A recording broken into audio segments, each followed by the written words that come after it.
ಕೇಸರಿ ಎನ್ನುವಂತಹ ಶ್ರೇಷ್ಠನಾದ ಕಪಿ. ಆ ಕಪಿಯ ಮಡದಿ ಅಂಜನಾದೇವಿ. ಆ ಅಂಜನಾದೇವಿಗೆ ಅನಪತ್ಯತ್ವ ದುಃಖೇನ, ಉತ್ತಮವಾದ ಸಂತಾನವಾಗಿಲ್ಲ ಎನ್ನುವ ತುಂಬ ದುಃಖವಿತ್ತು.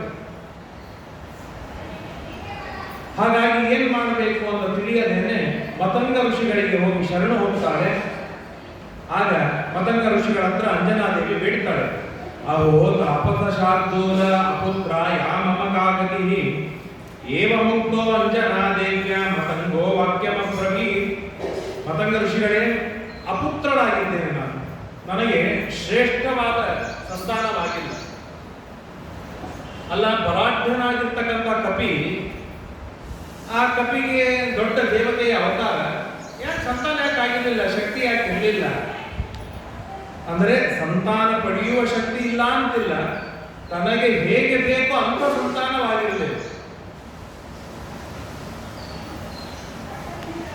ಹಾಗಾಗಿ ಉತ್ತಮವಾದ ಸಂತತಿ ಆಗಬೇಕು ಎಂದು ಬೇಡಿಕೊಂಡಾಗ ಮತಂಗ ಋಷಿಗಳು ಹೇಳ್ತಾರೆ, ಪಂಪಾಯ ಪೂರ್ವ ದಿಗ್ಭಾಗೆ ಪಂಚಾಶತ್ ಯೋಜನಂದರೆ ನರಸಿಂಹಾಶ್ರಮೋ ದೇವಿ ವರ್ತತೆ ವಸುಧಾತಲೆ. ನೀನು ಇರುವ ಕ್ಷೇತ್ರ ಪಂಪಾ ಕ್ಷೇತ್ರ. ಆ ಪಂಪಾ ಕ್ಷೇತ್ರದಿಂದ ಪೂರ್ವ ಭಾಗಕ್ಕೆ ಹೋಗಬೇಕು. ಪೂರ್ವ ಭಾಗದಲ್ಲಿ ಅನೇಕ ಯೋಜನೆಗಳ ದೂರದೊಳಗೆ ನರಸಿಂಹದೇವರ ಆಶ್ರಮವಿದೆ.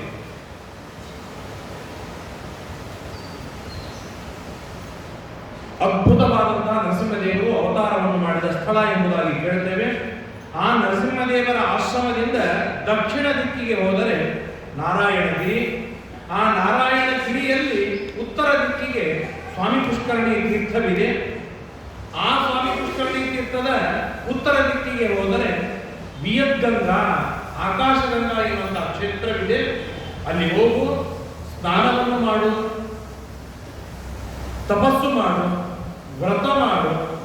ಅಲ್ಲಿರುವ ಋಷಿ ಮುನಿಗಳಿಗೆ ಹೊಟ್ಟೆ ತುಂಬ ಊಟಕ್ಕೆ ಹಾಕು. ನೀನು ಉಪವಾಸವಿದ್ದು ತಪಸ್ಸು ಮಾಡು. ಅಲ್ಲ, ಯಾಕೆ ತಪಸ್ಸು ಯಾಕೆ ಮಾಡುದು? ನನಗೆ ಸಂತಾನ ಬೇಕು ಅಂದೇನೋ ಬೀಜ ಕೊಡಿ, ಹಣ್ಣು ಕೊಡಿ, ಗುಳಿಗೆ ಕೊಡಿ, ಔಷಧ ಕೊಡಿ, ಅದರಿಂದ ನಾನು ಸಂತಾನ ಪಡಿತೇನೆ ಅಂತಂದ್ರೆ, ನಿನಗೆ ಸಂತಾನ ಬೇಕಾ ಅಥವಾ ಇಂಥ ಸಂತಾನ, ಹೀಗೀಗಿರುವ ಸಂತಾನ ಬೇಕು? ಸಂತಾನ ಬೇಕು ಹೇಗೂ ಸಿಗತ್ತೆ. ಹೀಗೀಗಿರುವ ಸಂತಾನ ಬೇಕು ಅಂತ ಆದರೆ ಅದಕ್ಕೆ ಬೇಕಾದ ತಪಸ್ಸು ಮಾಡಬೇಕಾಗುತ್ತೆ. ಮನೆ ಬೇಕು ಅಂತಂದ್ರೆ ಪ್ರಧಾನಮಂತ್ರಿ ಆವಾಸ ಯೋಜನೆಯೊಳಗೆ ನಾನೊಬ್ಬ ಗರೀಬ್ ಇದ್ದೀನಿ ಅಂತ ಹೇಳಿ ಒಂದು ಲೆಟರ್ ಬರೆದಾಕಿದ್ರೆ ಮನೆ ಸಿಗತ್ತೆ. ನಿನಗೆ ಟೀ ಕುಡ್ ಹಾಕಿದ ಮನೆ ಬೇಕು, ಗ್ರನೇಟ್ ಹಾಕಿದ ಮನೆ ಬೇಕು, ಮಾರ್ಬಲ್ ಹಾಕಿದ ಮನೆ ಬೇಕು, ಡೂಪ್ಲೆಕ್ಸ್ ಬೇಕು, ಹಾಗೆ ಬೇಕು, ಹೀಗೆ ಬೇಕು ಅಂತ ಹೇಳೋದಾದ್ರೆ 3 ಕೋಟಿ ರೂಪಾಯಿ ಕೊಡು. ಮನಿ ಬೇಕಾ, ಇಂಥ ಮನೆ ಬೇಕಾ? ಹಾಗೆ ಸಂತಾನ ಬೇಕಾ ಅಥವಾ ಹೀಗಿರುವ ಸಂತಾನ ಬೇಕಾ? ಇಲ್ಲ ಸ್ವಾಮಿ, ನನಗೆ ಒಟ್ಟಾರೆ ಸಂತಾನ ಬೇಕಾಗಿಲ್ಲ.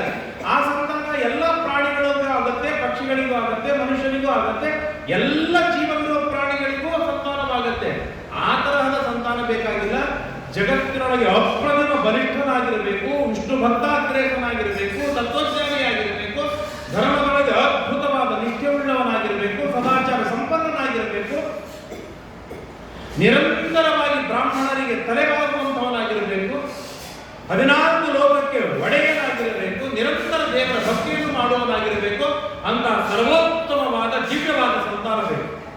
ಹಾಗಾದ್ರೆ 12 ವರ್ಷ ತಪಸ್ಸು ಮಾಡ ಅಂತ ಹೇಳಿದಾಗ ಆಯಿತು ಅಂತ ಸ್ವಾಮಿ ಪುಷ್ಕರಣಿಯಲ್ಲಿ ಸ್ನಾನವನ್ನು ಮಾಡಿ, ಆ ಸ್ವಾಮಿ ಪುಷ್ಕರಣಿಗೆ ಪ್ರದಕ್ಷಿಣೆ ಹಾಕಿ, ಅಲ್ಲಿ ವರಾಹರೂಪಿಗೆ ನಮಸ್ಕಾರವನ್ನು ಮಾಡಿ, ಆಕಾಶಗಂಗೆಯಲ್ಲಿ ಸ್ನಾನವನ್ನು ಮಾಡಿ, ಉಪವಾಸ ರಥಾಬಾಲ ಭಾಗ್ಯ ಭೋಗ ವಿವರ್ಜಿತ, ಭಾಗ್ಯವಾದ ಎಲ್ಲ ಭೋಗಗಳನ್ನು ಕಳೆದು ಹಾಕಿದವರಾಗಿ ಉಪವಾಸ ಕಾಷ್ಠವತ್, ಕಾಷ್ಠ ಮೌನ ಮೊದಲ ಅಂತ ಹೇಳ್ತಾರೆ. ಕಟ್ಟಿಗೆಯಂತೆ ಮೌನ ಮಾಡೋದು. ಕಟ್ಟಿಗೆ ಹೇಗೆ ಅಡಿಯಾಗಿ ನಿಂತಿರುತ್ತೆ, ಹಾಗೆ ಏನು ಮಾತಾಡದೆ ಕಣ್ಣಾಡಿಸದೆ ಉಪವಾಸವಾಗಿ ನಿಂತು ನಿರಂತರವಾಗಿ ತಪಸ್ಸು ಮಾಡ್ತಾಳೆ. ಪೂರ್ಣೆ ಸಂವತ್ಸರೇ ಜಾತೆ, 12 ತಿಂಗಳವರೆಗೆ ವಿಶೇಷವಾಗಿ ತಪಸ್ಸು ಮಾಡ್ತಾರೆ. ಮಹಾಭಾರತದಲ್ಲಿ ಒಂದು ಮಾತು ಬರುತ್ತೆ, ಅಸಾಧ್ಯವಾದದ್ದನ್ನು ಏನಾದರೂ ಸಾಧಿಸಬೇಕು ಎಂಬ ಹಂಬಲವಿತ್ತು ಅಂತಂದರೆ ತಪ ಏಕಂ ಸಮಾಸ್ಥಿತ. ಮಹಾರೋಗಿ ನಿರೋಗಿ ಆಗ್ತಾನೆ,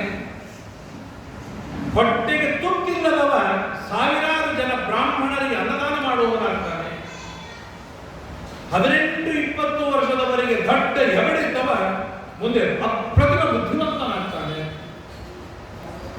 ಅತೀ ದರಿದ್ರ ಮಹಾ ಶ್ರೀಮಂತನಾಗ್ತಾನೆ. 40 ವರ್ಷದವರೆಗೂ ವಿವಾಹವಾಗಿರೋದಿಲ್ಲ, ಇನ್ನೇನು ವಿವಾಹ ಆಗತ್ತೆ ಅಂತಿರ್ತಾರೆ, ಟಕ್ಕಂತ ವಿವಾಹವಾಗತ್ತೆ. 45 ವರ್ಷದವರೆಗೂ ಸಂತಾನವಾಗಿರೋದಿಲ್ಲ, ಇನ್ನೇನು ಸಂತಾನವಾಗತ್ತೆ ಅನ್ನೋದೊಳಗೆ ದೇವರು ಸಂತಾನ ಕಳಿಸಿರ್ತಾನೆ. ಹೀಗೆ ಜಗತ್ತಿನೊಳಗೆ ಆಗುವ ಪ್ರಕೃತಿಗೆ ವಿಪರೀತವಾದ ಫಲ ಪಡೆಯಬೇಕು ಎನ್ನುವ ಆಸೆ ಯಾರಿಗಾದರೂ ಇತ್ತು ಅಂತಾಗಿದ್ದರೆ ಅವನು ಆರಿಸಿಕೊಳ್ಳಬೇಕಾದ ಮಾರ್ಗವೇನೆಂದರೆ ಅದು ತಪಸ್ಸೇ. ತಪಸ್ಸು ಬಿಟ್ಟರೆ ಇನ್ಯಾವ ಮಾರ್ಗದಿಂದಲೂ ಅಭೂತಪೂರ್ವವಾದದ್ದು, ಅನನ್ಯವಾದದ್ದು, ಅಪ್ರತಿಮವಾದದ್ದು, ಅತ್ಯುತ್ಕೃಷ್ಟತಮವಾದದ್ದು ನಮಗೆ ತಪಸ್ಸಿಲ್ಲದೆ ಸಿಗಲಿಕ್ಕೆ ಸಾಧ್ಯವಿಲ್ಲ. ಸಿಕ್ಕಂತನ್ನೇ ಭಾರಿ ಇರಬೇಕೇ ಹೊರತು ಅಪ್ರತಿಮವಾದದ್ದು ಸಿಗಲಿಕ್ಕೆ ನಮ್ಮಿಂದ ಸಾಧ್ಯವಿಲ್ಲ. ಆದ್ದರಿಂದಾಗಿ ತಪಸ್ಸು ಮಾಡು ಅಂತ ಹೇಳಿದಾಗ ವೈಭವದಿಂದ ತಪಸ್ಸು ಮಾಡ್ತಾಳೆ. ಅಥೇಕಸ್ಮಿನ್ ದಿನೇ ವಾಯು ಫಲೇ ವೀರ್ಯ ಮಕೂರೈತ ವೀರ್ಯಗರ್ಭಂ ಫಲಂ ತಸ್ಯಾಹ ಪ್ರಾಕ್ಷಿಪತ್ಕರ ಸಂಪುಟೇ. 2 ಕೈಗಳನ್ನು ಎತ್ತಿ ತಪಸ್ಸು ಮಾಡ್ತಾ ಇರುವಾಗ ಕಪಿರೂಪದಲ್ಲಿ ಬಂದ ವಾಯುದೇವರು ಒಂದು ಹಣ್ಣು ಕೊಡ್ತಾರೆ, ಬೀಳಿಸ್ತಾರೆ. ಯಾಕೆ ಅಂತಂದ್ರೆ ಪರೀಕ್ಷೆ ಮಾಡ್ತಾರೆ. ನಾಲಿಗೆ ಬಹಳ ಕೆಟ್ಟದ್ದು. ಏಕಾದಶಿ ದಿನ 8-9 ಗಂಟೆವರೆಗೆ ಉಪವಾಸ ಇರ್ತಾರೆ. ಯಾಕ ಮನ್ಯಾಗ ಸಣ್ಣ ಕೂಸು ಮೊಮ್ಮಗ ಶಿಬಿರಕ್ಕೆ ಹೋಗಿ ಬಂದಾನ, ಅವನಿಗೇನೋ ಉಪವಾಸ ಮಾಡ್ಬೇಕನ್ನೋ ಪ್ರಭಾವ ಆಗಿರ್ತದೆ, ಅವನು ಉಪವಾಸ ಇರ್ತಾನೆ. ಅವನ ಮುಂದೆ ಹೇಗೆ ತಿನ್ಬೇಕು ಅನ್ನೋ ಸಂಕಟದೊಳಗೆ 8-8:30 ತನಕ ಉಪವಾಸ ಇರ್ತಾನೆ. ಆ 8:00 ನಮ್ಮ ಊರು ಬಿಸಿಲು ತಾಳಲಾರದೆ ಆ ಕೂಸು ಹೇಳುತ್ತೆ, ಸಣ್ಣ ಕೂಸು, ಅಮ್ಮ ಒಂದು ಸ್ವಲ್ಪ ಪಾನಕ ಕೊಡು ಅಂತ ಕೇಳುತ್ತೆ. ಆ ಕೂಸು ಪಾನಕ ಕೊಡುತ್ತೇ ತಡ ಮನೆಯೊಳಗೆ ಒಂದು ದೊಡ್ಡ ಕಲ್ಲಂಗಡಿ ಖಾಲಿ ಆಗಿ ಹೋಗ್ಬಿಡುತ್ತೆ. ಯಾಕೆ? ಒಬ್ಬನ ನಾಲಿಗೆ 10 ಜನರ ನಾಲಿಗೆಯನ್ನು ಕೆಡಿಸಿ ಹಾಕ್ತಾರೆ. ಅಂತಹ ಅದ್ಭುತವಾದ ಶಕ್ತಿ ಇರುವುದು ನಾಲಿಗೆಗೆ ಇರುವುದು. ಮನೆಗೆ ಯಾರೋ ಒಬ್ರು ಬಂದಿರ್ತಾರೆ, ಅವ್ರಿಗೊಬ್ಬರಿಗೆ ಚಹಾ ಕೊಡೋದಲ್ಲ, ಮನೆಯಾಗಿದ್ದವರಿಗೆ ಎಲ್ಲರಿಗೂ ಕೊಡಬೇಕಾಗುತ್ತೆ. ಅವ್ರು ಅರ್ಧ ಗಂಟೆ ಹಿಂದೆ ಕುಡಿದಿರ್ತಾರೆ, ಆದ್ರೂ ಬೇಗ ತರಲಿಕ್ಕೆ ಸಾಧ್ಯವಿಲ್ಲ. ಅರ್ಧ ಕಪ್ಪಾದ್ರೂ ಕೊಡಿ ಅಂತ ಹೇಳ್ತಾರೆ. ಯಾಕೆ ಅಂತಂದ್ರೆ ಒಬ್ಬನ ನಾಲಿಗೆಯನ್ನು ಸಂತೃಪ್ತಿ ಪಡಿಸಬೇಕು ಅಂತಂದ್ರೆ ಆ ನಾಲಿಗೆ ಇಷ್ಟು ಕೆಟ್ಟದಾಗಿರ್ತದೆ ಅಂತಂದ್ರೆ 10 ನಾಲಿಗೆಯನ್ನು ಕೆಡಿಸಿ ಹಾಕುವಷ್ಟು ಸಾಮರ್ಥ್ಯ. ಹಾಗಾಗಿ ಈ ಪುಣ್ಯಾತ್ಮ ರೀತಿ 12 ತಿಂಗಳುಗಳಿಂದ ತಪಸ್ಸಿನೊಳಗೆ ಉಪವಾಸವಾಗಿದ್ದಾಳೆ. ಇವನಿಗೆ ಒಂದು ಹಣ್ಣು ಕೊಟ್ಟು ನೋಡ್ತೇನೆ, ಈ ಹಣ್ಣಿನಿಂದ ಅವಳು ಉಪವಾಸ ಬಿಟ್ಟಾಳೇನು ಅಂತ ಹೇಳಿ ಕಪಿರೂಪದಲ್ಲಿ ಬಂದ ಆ ಪ್ರಾಣದೇವರು ಒಂದು ಹಣ್ಣು ಕೊಡ್ತಾರೆ. ಹಣ್ಣು ತಿಂತಾಳೆ, ಮತ್ತೆ ತಪಸ್ಸಿಗೆ ಕೊಡ್ತಾಳೆ. ಮರುದಿನ ಹಣ್ಣು ಕೊಡ್ತಾರೆ, ಹಣ್ಣು ತಿಂತಾಳೆ, ತಪಸ್ಸಿಗೆ ಕೊಡ್ತಾರೆ. ಹೀಗೆ 12 ದಿನಗಳವರೆಗೆ ಹಣ್ಣುಗಳನ್ನು ಕೊಡ್ತಾರೆ. ಹಣ್ಣು ತಿನ್ನೋದು, ತಪಸ್ಸು ಮಾಡೋದು.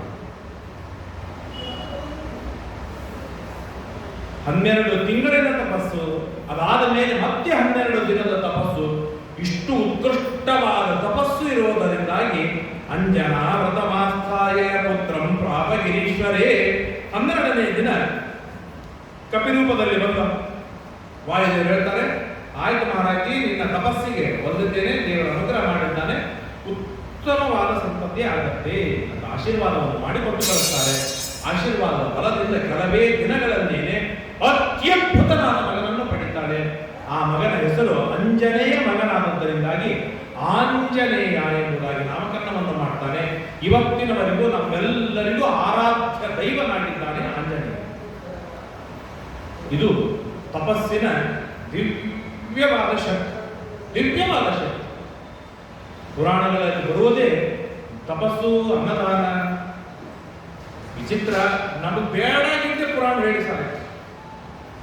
ನಮಗೆ ಬೇಕಾದ ಬೇಡೋದೇ ಇಲ್ಲ ಪುರಾಣ. ನಮಗೆ ಬೇಡವಾದ ತಪಸ್ಸೇ ಬೇಡ, ತಪಸ್ಸೇ ಮಾಡಬೇಕಂತ ಹೇಳುತ್ತೆ. ಅನ್ನದಾನ ಬೇಡ, ಅನ್ನದಾನ ಮಾಡು ಅಂತ ಹೇಳುತ್ತೆ. ದೇವರ ಪೂಜೆ, ಅತಿಥಿ ಅಭ್ಯಾಗಂದ್ರೆ ಸತ್ಕಾರ ಬೇಡ, ಅದನ್ನೇ ಮಾಡು ಅಂತ ಹೇಳುತ್ತೆ. ಸಂಧ್ಯಾವಂದನ ಬೇಡ, ಸಂಧ್ಯಾವಂದನವನ್ನೇ ಮಾಡು ಅಂತ ಹೇಳುತ್ತೆ. ಅದು ಪುರಾಣ ಹೇಳಿದ್ದರ ವಿರುದ್ಧ ನಾವು ನಡೀತೇವೆಯೋ ಅಥವಾ ನಮಗೆ ವಿರುದ್ಧವಾದದ್ದೇ, ನಮಗೆ ಬೇಡವಾದದ್ದೇ ಪುರಾಣ ಹೇಳುತ್ತೋ ಗೊತ್ತಿಲ್ಲ.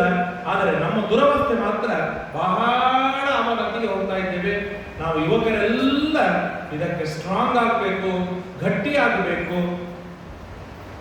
ವಿಶಿಷ್ಟವಾದ ನಮ್ಮ ಅಜ್ಜನ ಧರ್ಮ ಉಳಿಸುವ ಮಾರಾಯ, ಹಾಗಾಗಿ ಇವತ್ತು ನಾವು ಸಂಧ್ಯಾವಂದನ ಮಾಡ್ತಾ ಇದ್ದೇವೆ ಅಂತ ಮಕ್ಕಳು, ಮೊಮ್ಮಕ್ಕಳು, ಮರಿಮಕ್ಕಳು ನೆನೆಸಬೇಕು.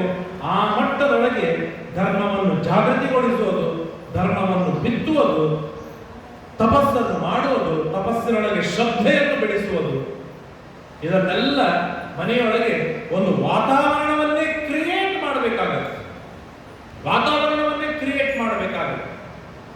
ಇವತ್ತು ರಾಯಚೂರಿನೊಳಗೆ ರಣ ಬಿಸಿಲು, ಅದರೊಳಗೆ ಮಳೆ ಬಂತಲ್ಲ, ಹಾಗೆ ಅಧರ್ಮದ ಮಹಾಪೂರ ಬರ್ತಾ ಇರುವಾಗಲೂ ಕೂಡ ಒಂದು ಅದ್ಭುತವಾದ ಎಡೆಗಾರಿಕೆಯಿಂದ ಮನೆಯೊಳಗೆ ಧರ್ಮವನ್ನು ಬಿತ್ತುತ್ತಿರಬೇಕು. ಹಾಗಾದ್ರೆ ನಾವು ಧಾರ್ಮಿಕರು, ಧಾರ್ಮಿಕ ಮುಖಂಡರು, ನಾವೊಬ್ಬ ಧರ್ಮಶ್ರೇಷ್ಠರು, ಧರ್ಮಕ್ಕೆ ಪಿತೃ ಪಿತಾಮಹರು ಎಂಬುದಾಗಿ ಎದೆ ತಟ್ಟಿ ಹೆಮ್ಮೆಯಿಂದ ಹೇಳಿಕೊಳ್ಳಿಕ್ಕೆ ಸಾಧ್ಯವಿದೆ. ಇಲ್ಲದೆ ಇದ್ರೆ ಆಗುವುದಿಲ್ಲ. ಹಾಗಾಗಿ ಆ ತಪಸ್ಸು, ಆ ಧರ್ಮ, ಆ ಶ್ರೇಷ್ಠವಾದ ಸನ್ಮಾರ್ಗ, ಈ ಮಾರ್ಗಗಳ ಪ್ರಭಾವದಿಂದ ಅಂಜನೆಯು ತನ್ನ ತಪಸ್ಸನ್ನು ಪರಿಪೂರ್ಣವಾಗಿ ಈಡೇರಿಸಿಕೊಂಡದ್ದಕ್ಕಾಗಿ ಆ ಬೆಟ್ಟಕ್ಕೆ ಅವತ್ತಿನಿಂದ ಅಂಜನಾಚಲ ಎಂಬುದಾಗಿ ಹೆಸರು ಬಂತು. ಶತಾನಂದೋವಾಚ ಜನಕೋವಾಚ ಸಂತೋಷೋ ಹ್ಯಭವತ್ ಬ್ರಹ್ಮನ್ ಶುದ್ವಾ ತನ್ನಾಮಕರಣಂ. ಅಲ್ಲ, ಅಂಜನಾಚಲ ಎಂಬುದಾಗಿ ಹೆಸರು ಬಂದದ್ದು ಕೇಳಿ ಬಹಳ ಸಂತೋಷವಾಯಿತು. ದ್ವಾಪರೇ ಶೈಷಶೇನೇತಿ ಕಥಂ ಖ್ಯಾತಿರ್ಭವಿಷ್ಯತಿ. ದ್ವಾಪರ ಯುಗದೊಳಗೆ ಶೇಷಾಚಲ ಎಂಬುದಾಗಿ ಏಕೆ ಹೆಸರು ಬಂತು? ಏನ್ ನಾನು ಪ್ರವಚನ ಹೇಳ್ತಾ ಇದ್ದೇನೆ, ಇದನ್ನು ಬಿಟ್ಟು ಎಕ್ಸ್ಟ್ರಾ ಧರ್ಮವಾಗಬೇಕು, ಪಾಠ ಪ್ರವಚನವಾಗಬೇಕು. ಯಾಕೆ ಅಂತಂದ್ರೆ ಇದು ನಾನು ಪ್ರವಚನ ಹೇಳುವುದು ಇದೊಂದು ವ್ಯವಹಾರವಿದೆ. ಕರೆದಾರೆ ಹೇಳ್ತಾ ಇದ್ದೇನೆ, ಅದಕ್ಕೆ ಅವರು ಸಂಭಾವನೆ ಕೊಡ್ತಾರೆ, ತಗೊಂಡು ಹೋಗ್ತಾರೆ. ಇದೊಂದು ವೃತ್ತಿ ಆಗತ್ತೆ. ವೃತ್ತಿಯಾದ್ರೆ ಇದು ಧರ್ಮವಾಗುವುದಿಲ್ಲ. ವೃತ್ತಿಯಾದ್ರೆ ಧರ್ಮವಾಗುವುದಿಲ್ಲ. ಧರ್ಮ ಇಷ್ಟಪಟ್ಟು ಮಾಡುವುದು ಧರ್ಮವಾಗತ್ತೆ ಹೊರತು ಇದು ವೃತ್ತಿಯಾಗಬಾರದು. ವೃತ್ತಿಯಾದ್ರೆ ಏನಾಗತ್ತೆ ಅಂತಂದ್ರೆ ಮುಂದಿನ ಕಥೆ ಹೇಳ್ತಾರೆ, ಬಾರಿ ಸುಂದರವಾಗಿ ಹೇಳ್ತಾರೆ. ಪುರಾ ವೈಕುಂಠ ನಗರೇ ದ್ವಾರಿಶೇಷಂ ಸಮಾಲಿಶತ ದೇವಾದಿದೇವೋ ಭಗವಾನ್ ರೇಮೇಚ ರಮಯಾ ಸಹ. ಆಗ ದೇವರು ವೈಕುಂಠದೊಳಗೆ ಕುಳಿತುಕೊಂಡಿರ್ತಾನೆ, ವಿರಾಜಮಾನನಾಗಿರ್ತಾನೆ. ಆಗ ಶೇಷದೇವರಿಗೆ ಹೇಳ್ತಾನೆ, ಶೇಷ ಯಾರು ಬಂದ್ರು ಒಳಗೆ ಬಿಡಬೇಡ ಅಂತ ಹೇಳಿ ಅವನು ಒಳಗೆ ಹೋಗಿರ್ತಾನೆ. ಆಗ ಸನಕ, ಸನಂದನ, ಸನತ್ ಕುಮಾರ ಹಾಗೂ ವಾಯುದೇವರು ಅಲ್ಲಿಗೆ ಬರ್ತಾರೆ. ವಾಯುದೇವರು ಬಂದಾಗ ಶೇಷದೇವರು ಹೇಳ್ತಾರೆ, ವಾಯು ಒಳಗೆ ಹೋಗುವಾಗಿಲ್ಲ, ದೇವರು ಹೇಳಿದ್ದಾನೆ ಯಾರು ಬಂದ್ರು ಒಳಗೆ ಬಿಡಬೇಡ. ಏನಾಗತ್ತೆ, ಒಂದು ಸಾಮಾನ್ಯ ತಿಳುವಳಿಕೆ ಕಡಿಮೆ ಇದ್ದಾಗ ಆ ಶಬ್ದದ ಎದುರಾಳಿ ವ್ಯಕ್ತಿ ಆಡಿದ ಶಬ್ದವನ್ನು ಸರಿಯಾಗಿ ಗ್ರಹಣ ಮಾಡುವುದರಲ್ಲಿ ಮನುಷ್ಯ ವಿಫಲವಾಗಿ ಬಿಡ್ತಾನೆ. ಪ್ರಚಂಡ ಬುದ್ಧಿವಂತಿಕೆ ಇರಬೇಕು, ತಿಳುವಳಿಕೆ ಇರಬೇಕು, ಅನೇಕ ಹಿರಿಯರ ಸಹವಾಸದೊಳಗೆ ತಾನು ಪಳಗಿರಬೇಕು. ಇಲ್ಲದೇ ಇದ್ರೆ ಏನೋ ಹೇಳಿದ್ದನ್ನು ಏನೋ ತಿಳಿದುಕೊಳ್ತಾನೆ, ಏನೋ ಅಪ್ಲೈ ಮಾಡಿಕೊಳ್ತಾನೆ. ಅವ್ರು ಹೋದ್ರು ಅಂತ ಹೇಳೋ ಡಂಗ್ರ ಸಾಹೇಬ್ ಹೋಗ್ಯಾರ ಅಂತ ಅಡಿ ಶುರು ಮಾಡಿಬಿಡ್ತಾನೆ. ಹಾಗೆಲ್ಲ ಅವ್ರು ಹೋದ್ರು ಅಂತಂದ್ರೆ ಪುರಾಣ ಬ್ಯಾಟ್ರಿ ಬಂದೇ ಹೋಗ್ಯಾರ, ಊರಿಗೆ ಹೋಗ್ಯಾರ, ಮನೆಗೆ ಹೋಗ್ಯಾರ. ಆ ಭಾವನೆಗಳಿರುತ್ತೆ. ಯಾವ ಪ್ರಸಂಗವಿದೆ, ಯಾವ ಟೈಮ್ ಇದೆ, ಯಾವ ಕಾಲದಲ್ಲಿ ಏನ್ ಮಾತಾಡಿದ್ದಾರೆ. ಊಟ ಕೊಡ್ತಾ ಇದ್ದೇವೆ, ಯಾರಿಗೂ ಬಿಡಬೇಡ, ಯಾರಿಗೂ ಬಿಡಬೇಡ. ಏನೇ ಯಾರು ಸಲಹೆ ಹಾಕ್ಬೋದು, ಯಾರಿಗೂ ಒಬ್ರು ಒಳಗೆ ಬಿಡ್ಬೇಕಲ್ಲ. ಯಾರಿಗೂ ಬಿಡಬೇಡ ಅಂದ್ರೆ ಇಲ್ಲಿ ಆಚಾರ ಮಂದಿ ಕೊಡ್ತಾರೆ, ಹಾಗಾಗಿ ಮೈಲಿಗೆ ಇದ್ದೋರಿಗೆ ಬಿಡಬೇಡ.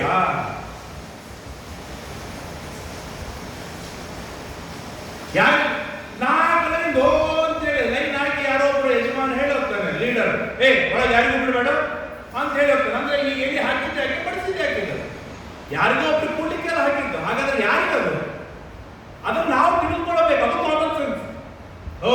ಇಲ್ಲಿ ಅಜ್ಜರಿಗೆ ಹಾಕ್ತಾ ಇದ್ದಾರೆ, ಇಲ್ಲಿ ಇವರಿಗೆ ಹಾಕ್ತಾ ಇದ್ದಾರೆ, ಅಲ್ಲಿ ಅವರಿಗೆ ಹಾಕ್ತಾ ಇದ್ದಾರೆ. ಯಾರಿಗೂ ಬಿಡಬೇಡ ಅಂತಂದ್ರೆ ನಮ್ಮ ಸಾಮಾನ್ಯರು ಹೋಗೋದಲ್ಲ, ಅಲ್ಲಿ ಆಚಾರ್ಯರು ಹೋಗಲಿ ಅಂತ ಹೇಳಿ ಅವ್ರಿಗೆ ಕಳಿಸೋದಿಲ್ಲ. ಹಾಗೆ ಎಲ್ಲವನ್ನೂ ಕೂಡ ಬಾಯಿ ಬಿಟ್ಟು ಹೇಳೋದಿರೋದಿಲ್ಲ.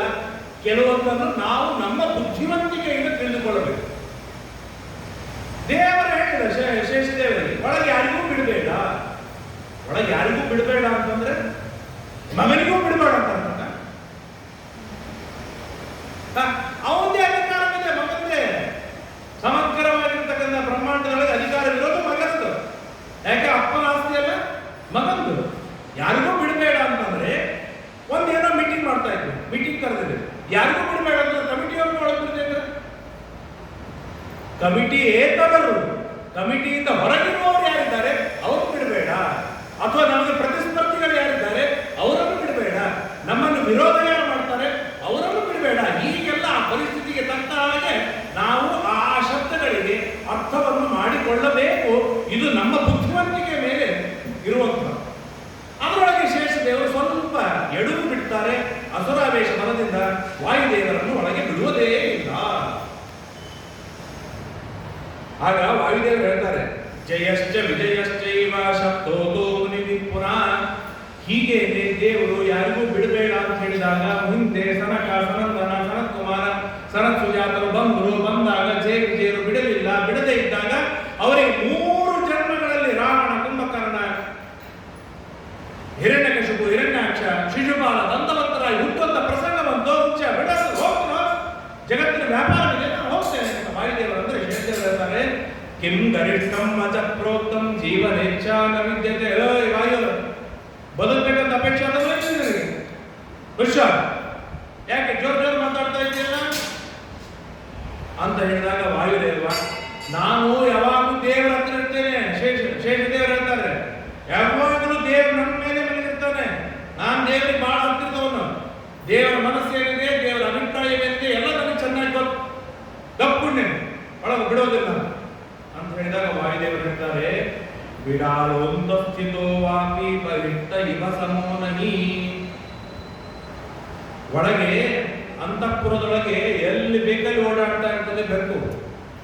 ನಾನು ರಾಜನ ಸಿಂಹಾಸನ ಕೆಳಗ ಮೇಲೆ ಹಿಂದ ಮುಂದೆ ಓಡಾಡ್ತೀನಿ ಅಂತ ಮಾತ್ರಕ್ಕೆ ಹೊರ ಎಲ್ಲೋ ಕಟ್ಟಿರುವ ಆನೆಗಿಂತಲೂ ಬಲಿಷ್ಠವಾಗುತ್ತೆ ಅದು. ಆನೆ ಎಷ್ಟು ದೂರ ಇದ್ರು ಅದೇ ಬಲಾಢ್ಯ, ಬೆಕ್ಕು ಏನಿದ್ರು ಅದು ಕಳಬೇಕೆ ಅದು.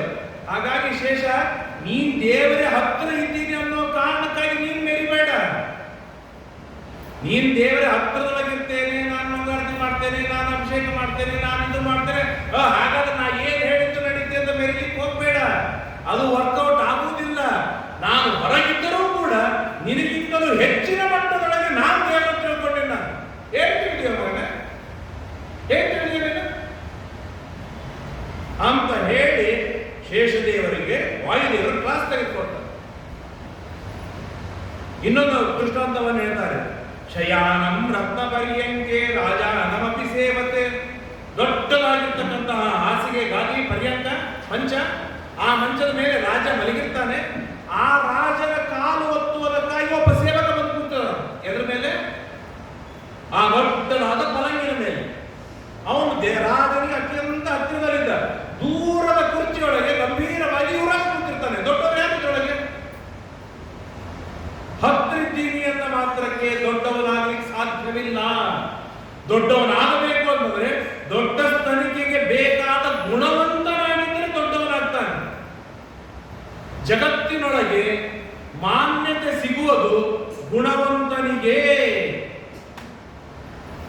ಗುಣವಂತನಲ್ಲದವನಿಗೆ ಮಾನ್ಯತೆ ಸಿಗುವುದೇ ಇಲ್ಲ. ಇನ್ನು ಒಬ್ಬನಿಗೆ ಮಾನ್ಯತೆ ಸಿಗತ್ತೆ, ಅದು ಧನವಂತನಿಗೆ. ಅದು ಎದುರಿಗೆ ಮಾತ್ರ ಮಾನ್ಯತೆಯನ್ನು ಕೊಡ್ತಾರೆ, ಹಿಂದೆ ಬೈಕೊಳ್ತಾರೆ. ಗುಣವಂತನಿಗೆ ಹಿಂದೂ ಬೈಯೋದಿಲ್ಲ, ಹಿಂದೂ ಮಾನ್ಯತೆ ಇದೆ, ಮುಂದೂ ಮಾನ್ಯತೆ ಇದೆ, ಬದುಕಿನಾಗೂ ಮಾನ್ಯತೆ ಇದೆ, ಸತ್ತ ಮೇಲೂ ಮಾನ್ಯತೆ ಇರುತ್ತೆ. ಇದು ಗುಣವಂತಿಕೆಯ ಅದ್ಭುತವಾದಂತಹ ಶಕ್ತಿ.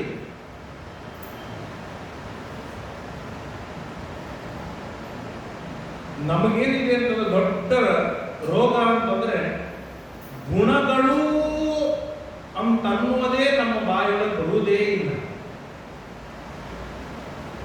ನಾವು ಹುಟ್ಟುವ ನಮ್ಮ ನೆಕ್ಸ್ಟ್ ಜನರೇಷನ್ಗೆ ನಾವು ಗುಣವಂತಿಕೆಯನ್ನೇ ಹೇಳಿಕೊಡುವುದಿಲ್ಲ. ಸಹನೆ ಮಾಡಬೇಕು, ದಯಾ ಮಾಡಬೇಕು, ಕ್ಷಮಾ ಮಾಡಬೇಕು, ದಾನ ಕೊಡಬೇಕು, ರೂಪಿಯಾಗಿರಬೇಕು, ಲಾವಣ್ಯವುಳ್ಳವರಾಗಿರಬೇಕು. ಈ ರೀತಿಯಾದ ಏನೆಲ್ಲ ಗುಣಗಳಿವೆ, ಆ ಗುಣಗಳ ಬಗ್ಗೆ ಮನೆಯೊಳಗೆ ಹರಟಿಯೊಳಗೂ ಬರುವುದಿಲ್ಲ ಗುಣಗಳು. ಅಷ್ಟು ಗುಣಗಳ ಬಗ್ಗೆ ವಾಗತ್ಯ ಇವತ್ತು ಬಂದಿದೆ. ಎಷ್ಟರ ಮಟ್ಟಿಗೆ ಅಂದರೆ ಕೂಸು ಮನೆಗೆ ಅಳ್ತಾ ಬರುತ್ತೆ. ಕಾಲೇಜಿಗೆ ಸ್ಕೂಲಿಗೆ ಹೋದ ಕೂಸು ಮನೆಗೆ ಅಳ್ತಾ ಬರುತ್ತೆ. ಅಳ್ಕೋತ ಬಂದಾಗ ತಂದೆ ತಾಯಿ ಕೇಳ್ತಾರೆ, ಯಾಕೆ ಅಳ್ತಾ ಇದ್ದಿ, ಏನಾಯ್ತು ಹೇಳು. ಪಾಪದ ಕೇಳಿಕ್ಕೆ ಸಂಕೋಚ, ಒಂದ್ಸಲ ಹೇಳೋದಿಲ್ಲ, ಎರಡನೇ ಸಲ ಹೇಳೋದಿಲ್ಲ, ಬಹಳ ಮುದ್ದು ಮಾಡಿ ಕೇಳ್ತಾರೆ, ಏನಾಯ್ತು ಹೇಳು ಅಂತ ಹೇಳಿದಾಗ ಕೊನೆಗೆ ಕೂಸು ಹೇಳುತ್ತೆ, ಅವನು ಹೊಡೆದ, ಹಾಗಾಗಿ ಅಳ್ಕೋತ ಬಂದಿಲ್ಲ. ಹಾಗೆ ತಂದೆ ತಾಯಿ ರಿಯಾಕ್ಷನ್ ಏನಿರುತ್ತೆ? ಹೊಡೆದಿಲ್ಲ ಅಲ್ಲ, ನೀನ್ ತಿರುಗೇನು ಹೊಡೆದಿಲ್ಲಲ್ಲ, ಕ್ಷಮ ಮಾಡಿದೆಯಲ್ಲ, ಬಹಳ ಚಲೋ ಆಯ್ತಪ್ಪ.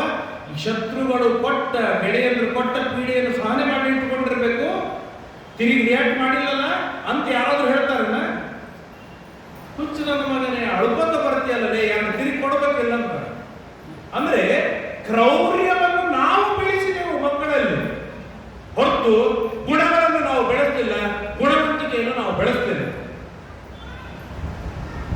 ಒಟ್ಟಾರೆಯಾಗಿ ಗುಣಗಳ ಬಗ್ಗೆ ಕಾಲೇಜಿನೊಳಗಿಲ್ಲ, ಸ್ಕೂಲಿನೊಳಗಿಲ್ಲ, ಆಫೀಸಿನೊಳಗಿಲ್ಲ, ಮನೆಯಲ್ಲಿ ಇಲ್ಲ, ಗೆಳೆಯಂದರು ಕುಳಿತುಕೊಂಡು ಹರಟೆಯಲ್ಲಿ ಇಲ್ಲ, ಯಾವ ಪ್ರಸಂಗದೊಳಗೂ ಕೂಡ ನಮ್ಮ ಬಾಯಿಯೊಳಗೆ ಸಹನೆ ಮೊದಲಾದ, ದಯ ಮೊದಲಾದ, ಕ್ಷಮ ಮೊದಲಾದ ಗುಣಗಳು ಬರುವುದೇ ಇಲ್ಲ.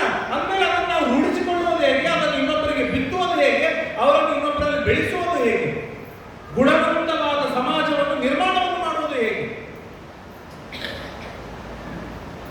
ಹಾಗಾಗಿ ನಮಗೆ ಜಗತ್ತಿನಲ್ಲಿ ಮಾನ್ಯತೆ ಸಿಗೋದಿಲ್ಲ. ಯಾರು ನಮಗೆ ಗೌರವ ಕೊಡ್ತಾರೆ? ಸ್ಕೂಲ್ ಒಳಗೆ ಬೈತಾರೆ, ಆಫೀಸ್ನಾಗ ಬೈತಾರೆ, ಮಾರ್ಕೆಟ್ನಾಗ ಬೈತಾರೆ, ಕೊನೆಗೆ ಆಟೋದವರು ಬೈತಾರೆ, ಕಂಡಕ್ಟರ್ ಬೈತಾರೆ, ಇನ್ನೊಬ್ರು ಬೈತಾರೆ, ಎಲ್ಲರ ಕಡೆಯಿಂದ ಬೈಸ್ಕೊಳ್ಳೋದೇ ಆಗತ್ತೆ ಹೊರತು ಇವನೊಬ್ಬ ಗುಣವಂತ ಬಂದಪ್ಪ ಅಂತೇಳಿ ಆಧಾರದಿಂದ, ಗೌರವದಿಂದ, ಪ್ರೀತಿಯಿಂದ ನಾವು ಮಾನ್ಯತೆ ಯಾರು ಕೊಡ್ತಾರೆ? ಯಾರೂ ಕೊಡುವುದಿಲ್ಲ, ಯಾರೂ ಕೊಡುವುದಿಲ್ಲ. ಮಾನ್ಯತೆ ಸಿಗೋದು ಗುಣವಂತಿಕೆಗೆ ಮಾತ್ರ ಮಾನ್ಯತೆ ಸಿಗತ್ತೆ. ಗುಣವಂತಿಕೆ ಇಲ್ಲದೆ ಇದ್ದಲ್ಲಿ ಮಾನ್ಯತೆ ಸಿಗಲಿಕ್ಕೆ ಸಾಧ್ಯವೇ ಇಲ್ಲ. ಇವತ್ತು ರಾಯರಿಗೆ ಮಾನ್ಯತೆ ಸಿಕ್ಕಿದ್ದು ಗುಣವಂತಿಕೆಯಿಂದ, ಟೀಕಾರಾಯರಿಗೆ ಮಾನ್ಯತೆ ಸಿಕ್ಕಿದ್ದು ಗುಣವಂತಿಕೆಯಿಂದ, ಹನುಮಂತ ದೇವರಿಗೆ ಮಾನ್ಯತೆ ಸಿಕ್ಕಿದ್ದು ಗುಣವಂತಿಕೆಯಿಂದ. ಅದು ಜ್ಞಾನವಾಗಿರ್ಬೋದು, ಭಕ್ತಿಯಾಗಿರ್ಬೋದು, ಬಲವಾಗಿರ್ಬೋದು, ಪರಾಕ್ರಮವಾಗಿರ್ಬೋದು, ಶೌರ್ಯವಾಗಿರ್ಬೋದು, ಧೈರ್ಯವಾಗಿರ್ಬೋದು, ನಿರ್ಭೀತಿಯಾಗಿರ್ಬೋದು, ಯಾವುದೇ ಅಂಶದೊಳಗೆ ನೋಡಿ ಒಂದು ವ್ಯಕ್ತಿಗೆ ಒಂದು ಮಾನ್ಯತೆ ಸಿಕ್ಕಿದೆ ಅಂತಂದ್ರೆ ಅಲ್ಲಿ ಗುಣವಂತಿಕೆ ಇರಲಿಕ್ಕೇ ಬೇಕು. ಆದ್ದರಿಂದಾಗಿ ಶೇಷ, ನೀನು ಎಷ್ಟು ದೇವರ ಅಕ್ಕಪಕ್ಕದಲ್ಲಿದ್ದೇನೆ, ದೇವರು ನನ್ನ ಮೇಲೆ ಮಲಗ್ತಾರೆ, ದೇವರು ನನ್ನ ಮೇಲೆ ಓಡಾಡ್ತಾನೆ, ದೇವರು ನನ್ನ ಮೇಲೆ ಕೂಡ್ತಾನೆ, ಯಾವುದೂ ಮಾಯನೆಗೆ, ಯಾವುದೂ ಲೆಕ್ಕಕ್ಕೆ ಬರೋದಿಲ್ಲ. ನಿನ್ನಲ್ಲಿ ತಿಳುವಳಿಕೆ ಎಷ್ಟಿದೆ, ನಿನ್ನಲ್ಲಿ ಗುಣಗಳು ಎಷ್ಟಿದೆ, ಇದುವೇ ಕೊನೆಗೆ ಲೆಕ್ಕಕ್ಕೆ ಬರೋದು. ನಾನು 360 ದಿವಸ ಸ್ಕೂಲಿಗೆ ಹೋಗಿದ್ದೇನೆ, ಲೆಕ್ಕಕ್ಕೆ ಬರೋದಿಲ್ಲ. ಲೆಕ್ಕಕ್ಕೆ ಬರೋದು ಒಂದೇ, ನೀನು ಎಷ್ಟು ತಿಳಿದುಕೊಂಡಿದ್ದೀಯಾ, ನೀನು ಎಷ್ಟು ಬರೆದಿದ್ದೀಯಾ, ಅವು ಎರಡೇ ಲೆಕ್ಕಕ್ಕೆ ಬರುವುದು, ಅವು ಎರಡೇ ಲೆಕ್ಕಕ್ಕೆ ಬರುವುದು. ಹಾಗಾಗಿ ಅದೆಲ್ಲ ಆಗುವುದಿಲ್ಲ ಅಂತ ಹೇಳಿ ವಾಯುದೇವರು ಹೇಳ್ತಾ ಇರುವಾಗ ದೇವರು ಒಳಗಿಂದ ಎದ್ದು ಬರ್ತಾನೆ. ಒಳಗಿಂದ ಎದ್ದು ಬಂದಾಗ ವಾಯುದೇವರನ್ನು ನೋಡಿದ. ವಾಯುದೇವರನ್ನು ನೋಡಿದ ಕೂಡಲೇ ಕಿಮರ್ಥಂ ಕಲಹ ಪುತ್ರ ಶೇಷೇಣ ಅತ್ಯಂತ ಗರ್ಭಿಣ. ಹೇ ಮಗನೇ ಶೇಷ ವಾಯು, ಯಾಕೋ ಅತ್ಯಂತ ಗರ್ಭಿಯಾದ ಶೇಷನ ಜೊತೆ ಜಗಳ ತಿಳಿದಿದ್ದೇನೆ. ಸೊಕ್ಕಿನವರ, ಸಿಟ್ಟಿನವರ ಜೊತೆಗೆ ಜಗಳಕ್ಕೆ ಇಳಿಯೋದು ಅಂತಂದ್ರೆ ಅವ್ರ ಕಡೆಯಿಂದ ಹಚ್ಚ ಹಚ್ಚ ಬಯಸ್ಕೊಳ್ಳೋದು ಅಂತೆ. ನಮಗೆ ಬೈಲಿಕ್ಕೆ ಬರುವುದಿಲ್ಲ, ಅವ್ರ ಕಡೆಯಿಂದ ಬಯಸ್ಕೊಂಡು ತಪ್ಪು ಮಾರಿ ಹಾಕೊಂಡು ಹೋಗ್ಬೇಕು. ಅದ್ರ ಬದಲು ಜಗಳಕ್ಕೆ ಇಳಿಯದಿರುವುದೇನೆ ಬಹಳ ಕ್ಷೇಮ. ಬರೀ ನಮ್ಮ ಮುಂದೆ ಎದರ ಬೈದ್ಬಿಟ್ಟು ಬಹಳ ಫರಕ್ಕಿಲ್ಲ. ನಾನು ನೀವು ಜಗಳ ಆಡಿದ್ವಿ, ನೀವು ಎದುರಿಗೆ ಬೈದ್ರಿ, ನಾನು ಎದುರಿಗೆ ಬೈದೆ, ಇಬ್ರು ಮನೆಗೆ ಹೋಗ್ಬಿಟ್ರೆ ಮಜಾ ಮಾಡಿ ಮುಗಿದೋಯ್ತು ಅಲ್ಲಿಗೆ. ಆಗುವುದಿಲ್ಲ. ಯಾರು ನಮ್ಮ ಜೊತೆಗೆ ಮಾತಾಡ್ಲಿಕ್ಕೆ ಬರ್ತಾರೆ ಅವ್ರ ಮುಂದೆ ಬೈತಾರೆ, ಅವ್ರು ಇನ್ನಿಬ್ರು ಮುಂದೆ ಬೈತಾರೆ, ಅವ್ರು ಇನ್ನಿಬ್ರು ಮುಂದೆ ಬೈತಾರೆ. ಹೀಗಾಗಿ ನಮ್ಮ ರೆಪ್ಯುಟೇಷನ್ ಏನಿದೆ ಅದು ನಮ್ಮ ಕೈಯಾರೆ ನಾವು ಹಾಳು ಮಾಡಿಕೊಂಡು ಹೋಗ್ತೀವಿ. ಇದು ಜಗಳವಾಡುವವರ ಒಂದು ಅಲ್ಟಿಮೇಟ್ ಆಗಿರ್ತಕ್ಕಂಥ ಫಲವಿದೆ. ಹಾಗಾಗಿ ಶೇಷ ಯಾಕೆ ವಾಯು ಯಾಕೆ ಜಗಳ ಆಡ್ತಾ ಇದ್ದೆ, ಹಾಗೆಲ್ಲ ಜಗಳ ಆಡ್ಬಾರ್ದಲ್ಲ ಅಂತ ಹೇಳಿದಾಗ ಶೇಷದೇವರು ತಲೆ ಕಟ್ಟು ಹೋಗಿ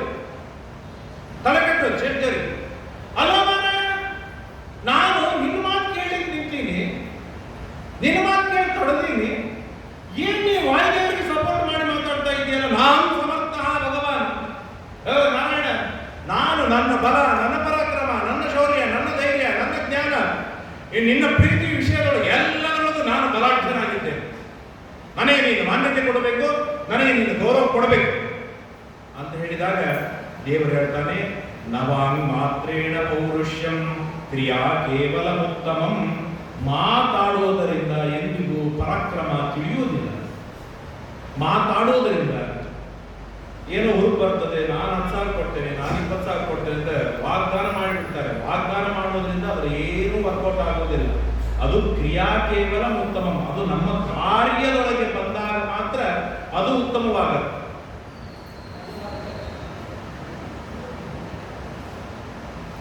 ಅದನ್ನ ಆ ಕಾರ್ಯದೊಳಗೆ ತರುವುದಕ್ಕಾಗಿ ಬಹಳ ಬುದ್ಧಿವಂತಿಕೆ ಬೇಕಾಗುತ್ತೆ. ಏನಾಯ್ತು ಒಮ್ಮೆ ಸಮುದ್ರ ದಾಟುವುದಕ್ಕಾಗಿ ಸಮುದ್ರದ ದಂಡೆಗೆ ಎಲ್ಲ ಕಪಿಗಳು ಸೇರ್ತಾರೆ. ಆಗ ಅಂಗದ ಹೇಳ್ತಾನೆ, ಮೊದಲಿಗೆ ವಾಲಿ ಹೇಳ್ತಾನೆ, ಒಬ್ಬೊಬ್ಬ ಕಪಿಗಳು ಹೇಳ್ತಾರೆ, ನೀಲ, ಮೈಂದ, ವಿವಿಧ, ನಾನು 10 ಯೋಜನೆ ಹೋಗ್ತೇನೆ, 20 ಯೋಜನೆ ಹೋಗ್ತೇನೆ, ನಾನು 50 ಯೋಜನೆ ಹೋಗ್ತೇನೆ. ಆಗ ಕೊನೆಗೆ ಜಾಂಬು ಅಂತ ಹೇಳ್ತಾನೆ, ನಾನು 100 ಯೋಜನೆ ಹೋಗ್ತಿದ್ದೆ, ಸ್ವಲ್ಪ ಕಾಲಿ ಪೆಟ್ಟು ಬಿದ್ದಿದೆ, ಹಾಗಾಗಿ 80 ಯೋಜನೆ ಹೋಗ್ತೇನೆ. ಅಂಗದ ಹೇಳ್ತಾನೆ, ನಾನು 100 ಯೋಜನೆ ಹೋಗ್ತೇನೆ, ಹಾಗಾಗಿ ಲಂಕಾಪಟ್ಟಣಕ್ಕೆ ಹೋಗೋದಕ್ಕೂ ನನಗೇನು ತಪ್ಪಿಲ್ಲ. ಅಲ್ಲಿ ಶತ್ರುಗಳು ಬರ್ತಾರೆ, ರಾಕ್ಷಸರು ಬಂದ್ರೆ ಅದನ್ನು ಎದುರಿಸುವ ಸಾಮರ್ಥ್ಯ ನನಗಿಲ್ಲ, ಆದ್ದರಿಂದಾಗಿ ನನ್ನ ಕಡೆಯಿಂದ ಆಗುವುದಿಲ್ಲ ಅಂತ ಹೇಳಿದಾಗ ಮೇಲೆ ಹನುಮಂತ ಇರ್ತಾರೆ. ಹಾಗಾದ್ರೆ ನಾನು ಹೋಗಿ ಬರ್ತೇನೆ. ಹೋಗೋದು ನೀವೇ ಪಕ್ಕ ಇದ್ದಾಗ ನಿಮ್ಮಟ್ಟಕ್ಕೆ ನೀವು ಮೊದಲೇ ಹೋಗಿ ಬರ್ಬೇಕಾಗಿತ್ತಲ್ಲ, ಯಾಕೆ ಮೀಟಿಂಗ್ ಯಾಕೆ ಮಾಡಿದ್ರೆ? ಇಲ್ಲೆಲ್ಲ ಕಾಮನ್ ಸೆನ್ಸ್ ಬೇಕು, ಬುದ್ಧಿವಂತಿಕೆ ಬೇಕು, ತಿಳುವಳಿಕೆ ಬೇಕು, ಎಲ್ಲ ಬೇಕು. ಹೋಗಿ ಹನುಮಂತ ತನ್ನಟ್ಟು ತಾನು ಹೋಗಿ ಕರ್ಕೊಂಡು ಬಂದ್ಬಿಟ್ಟಿದ್ರೆ, ಸೀತೆಯನ್ನು ನೋಡ್ಕೊಂಡು ಬಂದು ಅಂಗಡಿ ಕೊಟ್ಟು ಬಂದ್ಬಿಟ್ಟಿದ್ದ ಅಂತಂದ್ರೆ ಹನುಮಂತನ ಕೀರ್ತಿ ಬಂದಾಗ ನಮ್ಮ ಸಂಕಟ ಆಗ್ತದೆ, ವಿಪರೀತ ಸಂಕಟವಾಗತ್ತೆ. ನಾನು ಹೋಗ್ತಿದ್ದೆ ಮಾರಾಯ, ಗಡಿಬಿಡಿ ಮಾಡಿ ಹನುಮಂತ ಹೋಗಿ ಬಂದ್ಬಿಟ್ಟ. ನಾನು ಕೆಲಸ ಮಾಡ್ತಿದ್ವಿ, ಅವ್ರು ಮಾಡಿದ್ರು, ಇನ್ನೊಬ್ರು ಮಾಡುವಾಗ ನಾವೇ ಕೈ ಹಾಕ್ಬೇಕಂತ ಕಲ್ಕೋತೀವಿ ಅಂತಾರೆ. ಹಾಗೆಲ್ಲ ಅದು ನಡೆಯುವುದಿಲ್ಲ, ಕೀರ್ತಿ ಬರೋದೇ ಇಲ್ಲ, ಕೀರ್ತಿ ಬರೋದೇ ಇಲ್ಲ. ಹಾಗಾದ್ರೆ ಏನ್ ಮಾಡಬೇಕು? ನಿನ್ನಿಂದ ಆಗತ್ತಾ? ಆಗೋದಿಲ್ಲ. ನಿನ್ನಿಂದ ಆಗತ್ತಾ? ಆಗೋದಿಲ್ಲ. ನಿಮ್ಮಿಂದ ಆಗತ್ತಾ? ಆಗೋದಿಲ್ಲ. ನಿಮ್ಮಿಂದ ಆಗತ್ತಾ? ಆಗೋದಿಲ್ಲ.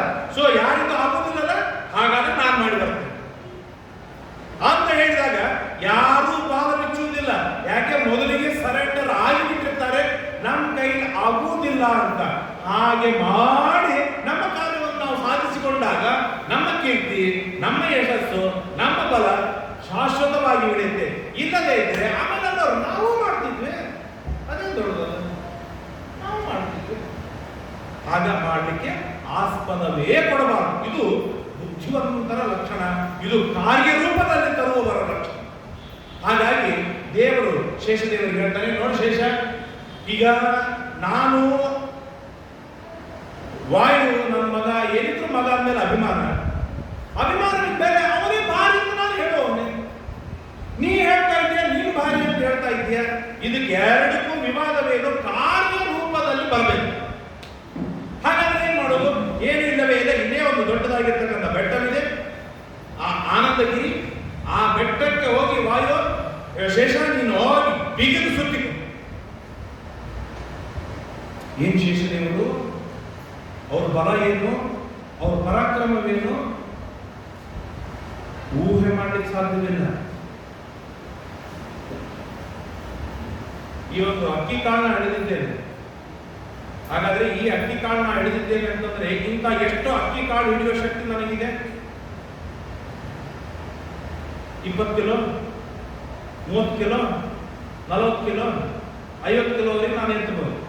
ಹಾಗಾದ್ರೆ 50 ಕಿಲೋದೊಳಗೆ ಎಷ್ಟು ಅಕ್ಕಿ ಕಾಳು ಬರುತ್ತೆ? ಎಷ್ಟು ಅಕ್ಕಿ ಕಾಳು ಬರುತ್ತೆ? ಲೆಕ್ಕಿಲ್ಲ. ಶೇಷದೇವರು ತಮ್ಮ ತಲೆ ಮೇಲೆ ಹೀಗೆ ಬ್ರಹ್ಮಾಂಡವನ್ನು ಹೊಂದಿದ್ದಾರೆ. ತಮ್ಮ ತಲೆ ಮೇಲೆ ಈಗ ನಾನು ಹೇಗೆ ಕೈಯೊಳಗೆ ಅಕ್ಕಿ ಕಾಳು ಹಿಡಿದುಕೊಂಡಿದ್ದೇನೆ, ಹಾಗೆ ಸಾಸಿವೆ ಕಾಳಿನ ಹಾಗೆ, ಅಕ್ಕಿ ಕಾಳಿನ ಹಾಗೆ ಸಮಗ್ರವಾದ 14 ಲೋಕಾತ್ಮಕವಾದ ಬ್ರಹ್ಮಾಂಡವನ್ನು ತಮ್ಮ ತಲೆ ಮೇಲೆ ಇಷ್ಟು ಲೀಲಾಜಾಲವಾಗಿ ಹಿಡಿದುಕೊಂಡಿದ್ದಾರೆ. ಹಾಗಾದರೆ ಇಷ್ಟು ಹಿಡಿದ ಶೇಷದೇವರಿಗೆ ಇಂಥ ಎಷ್ಟು ಬ್ರಹ್ಮಾಂಡವನ್ನು ಹಿಡಿಯುವ ಸಾಮರ್ಥ್ಯವಿದೆ ಅವರಿಗೆ? ಎಷ್ಟು ಬ್ರಹ್ಮಾಂಡವನ್ನು ಎತ್ತುವ ಸಾಮರ್ಥ್ಯವಿದೆ ಅವರಿಗೆ? ಲೆಕ್ಕವಿಲ್ಲದಷ್ಟು ಬ್ರಹ್ಮಾಂಡಗಳನ್ನು ಹೊರುವ ದಿವ್ಯ ಸಾಮರ್ಥ್ಯ ಶೇಷದೇವರಿಗಿದೆ. ಶೇಷದೇವರು ದುರ್ಬಲರಲ್ಲ. ಅಂತಹ ಶೇಷದೇವರು ತಮ್ಮ ಎಲ್ಲಾ ಶಕ್ತಿಯನ್ನಾಗಿ ಬೆಟ್ಟಕ್ಕೆ ಸುತ್ತಿ ಬಿಗಿದು ಹಿಡಿದರೆ, ವಾಯುದೇವರು ಕನಿಷ್ಠಾಂಗುಲಿ ಮಾತ್ರೇಣ ತಮ್ಮ ಕೊನೆಯ ಅಂಗುಲಿ ಕಿರಿಬೆರಳನ್ನು ಸ್ಪರ್ಶ ಮಾಡ್ತಾರೋ ಇಲ್ಲೋ, ಸ್ಪರ್ಶ ಮಾಡಿದ ಕೂಡಲೇ ಆ ಬೆಟ್ಟ ಹಾರಿ ಹೋಗುತ್ತೆ. ಅಂದರೆ 1,00,000 ಬ್ರಹ್ಮಾಂಡಗಳನ್ನು ಧಾರಣೆಯನ್ನು ಮಾಡುವ ಸಾಮರ್ಥ್ಯವುಳ್ಳ ಶೇಷದೇವರು ಯಾವ ಬೆಟ್ಟವನ್ನು ಬಿಗಿದಿಟ್ಟಿದ್ದಾರೆ ಅದನ್ನು ಕಿರಿಬೆರಳದಿಂದ ಹಾರಿಸ್ತಾರೆ ಅಂತಂದ್ರೆ ನಮ್ಮ ವಾಯುದೇವರ ಬಲ ಎಷ್ಟಿದೆ.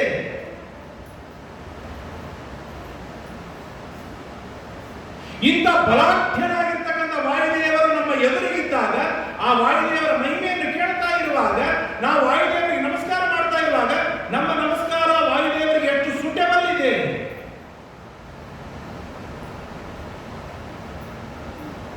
ಇದನ್ನೂ ನಾವು ವಿಚಾರವನ್ನು ಮಾಡಬೇಕು. ಒಬ್ಬ ಸಾಮಾನ್ಯ ವಾರ್ಡ್ ಮೆಂಬರ್ ನಮ್ಮ ಮನೆಗೆ ಬಂದು ಊಟ ಮಾಡುವುದಿಲ್ಲ. MLA MP ಬರೋದು ದೂರದ ಮಾತು, ಮಂತ್ರಿಗಳು ಬರ್ಲಿಕ್ಕೆ ಸಾಧ್ಯವೇ ಇಲ್ಲ. ತಪ್ಪಿ ನಾವೇನಾದ್ರೂ SC ST ಆಗಿದ್ರೆ ನಮ್ಮ ಮನೆ ಊಟ ಮಾಡಿ ಬರ್ತಾರೆ ಅನ್ನೋ ಗೊತ್ತಿಲ್ಲ. ತಮ್ಮ ವೋಟ್ ಬ್ಯಾಂಕ್ಗಾಗಿ ಇಲ್ಲದೇ ಇದ್ರೆ ಬರ್ಲಿಕ್ಕೆ ಸಾಧ್ಯ ಇಲ್ಲ. ಅಂತ ಪ್ರಧಾನಮಂತ್ರಿಗಳು ಬಂದು ನಮ್ಮ ಮನೆಗೆ ಊಟ ಮಾಡ್ತಾರ?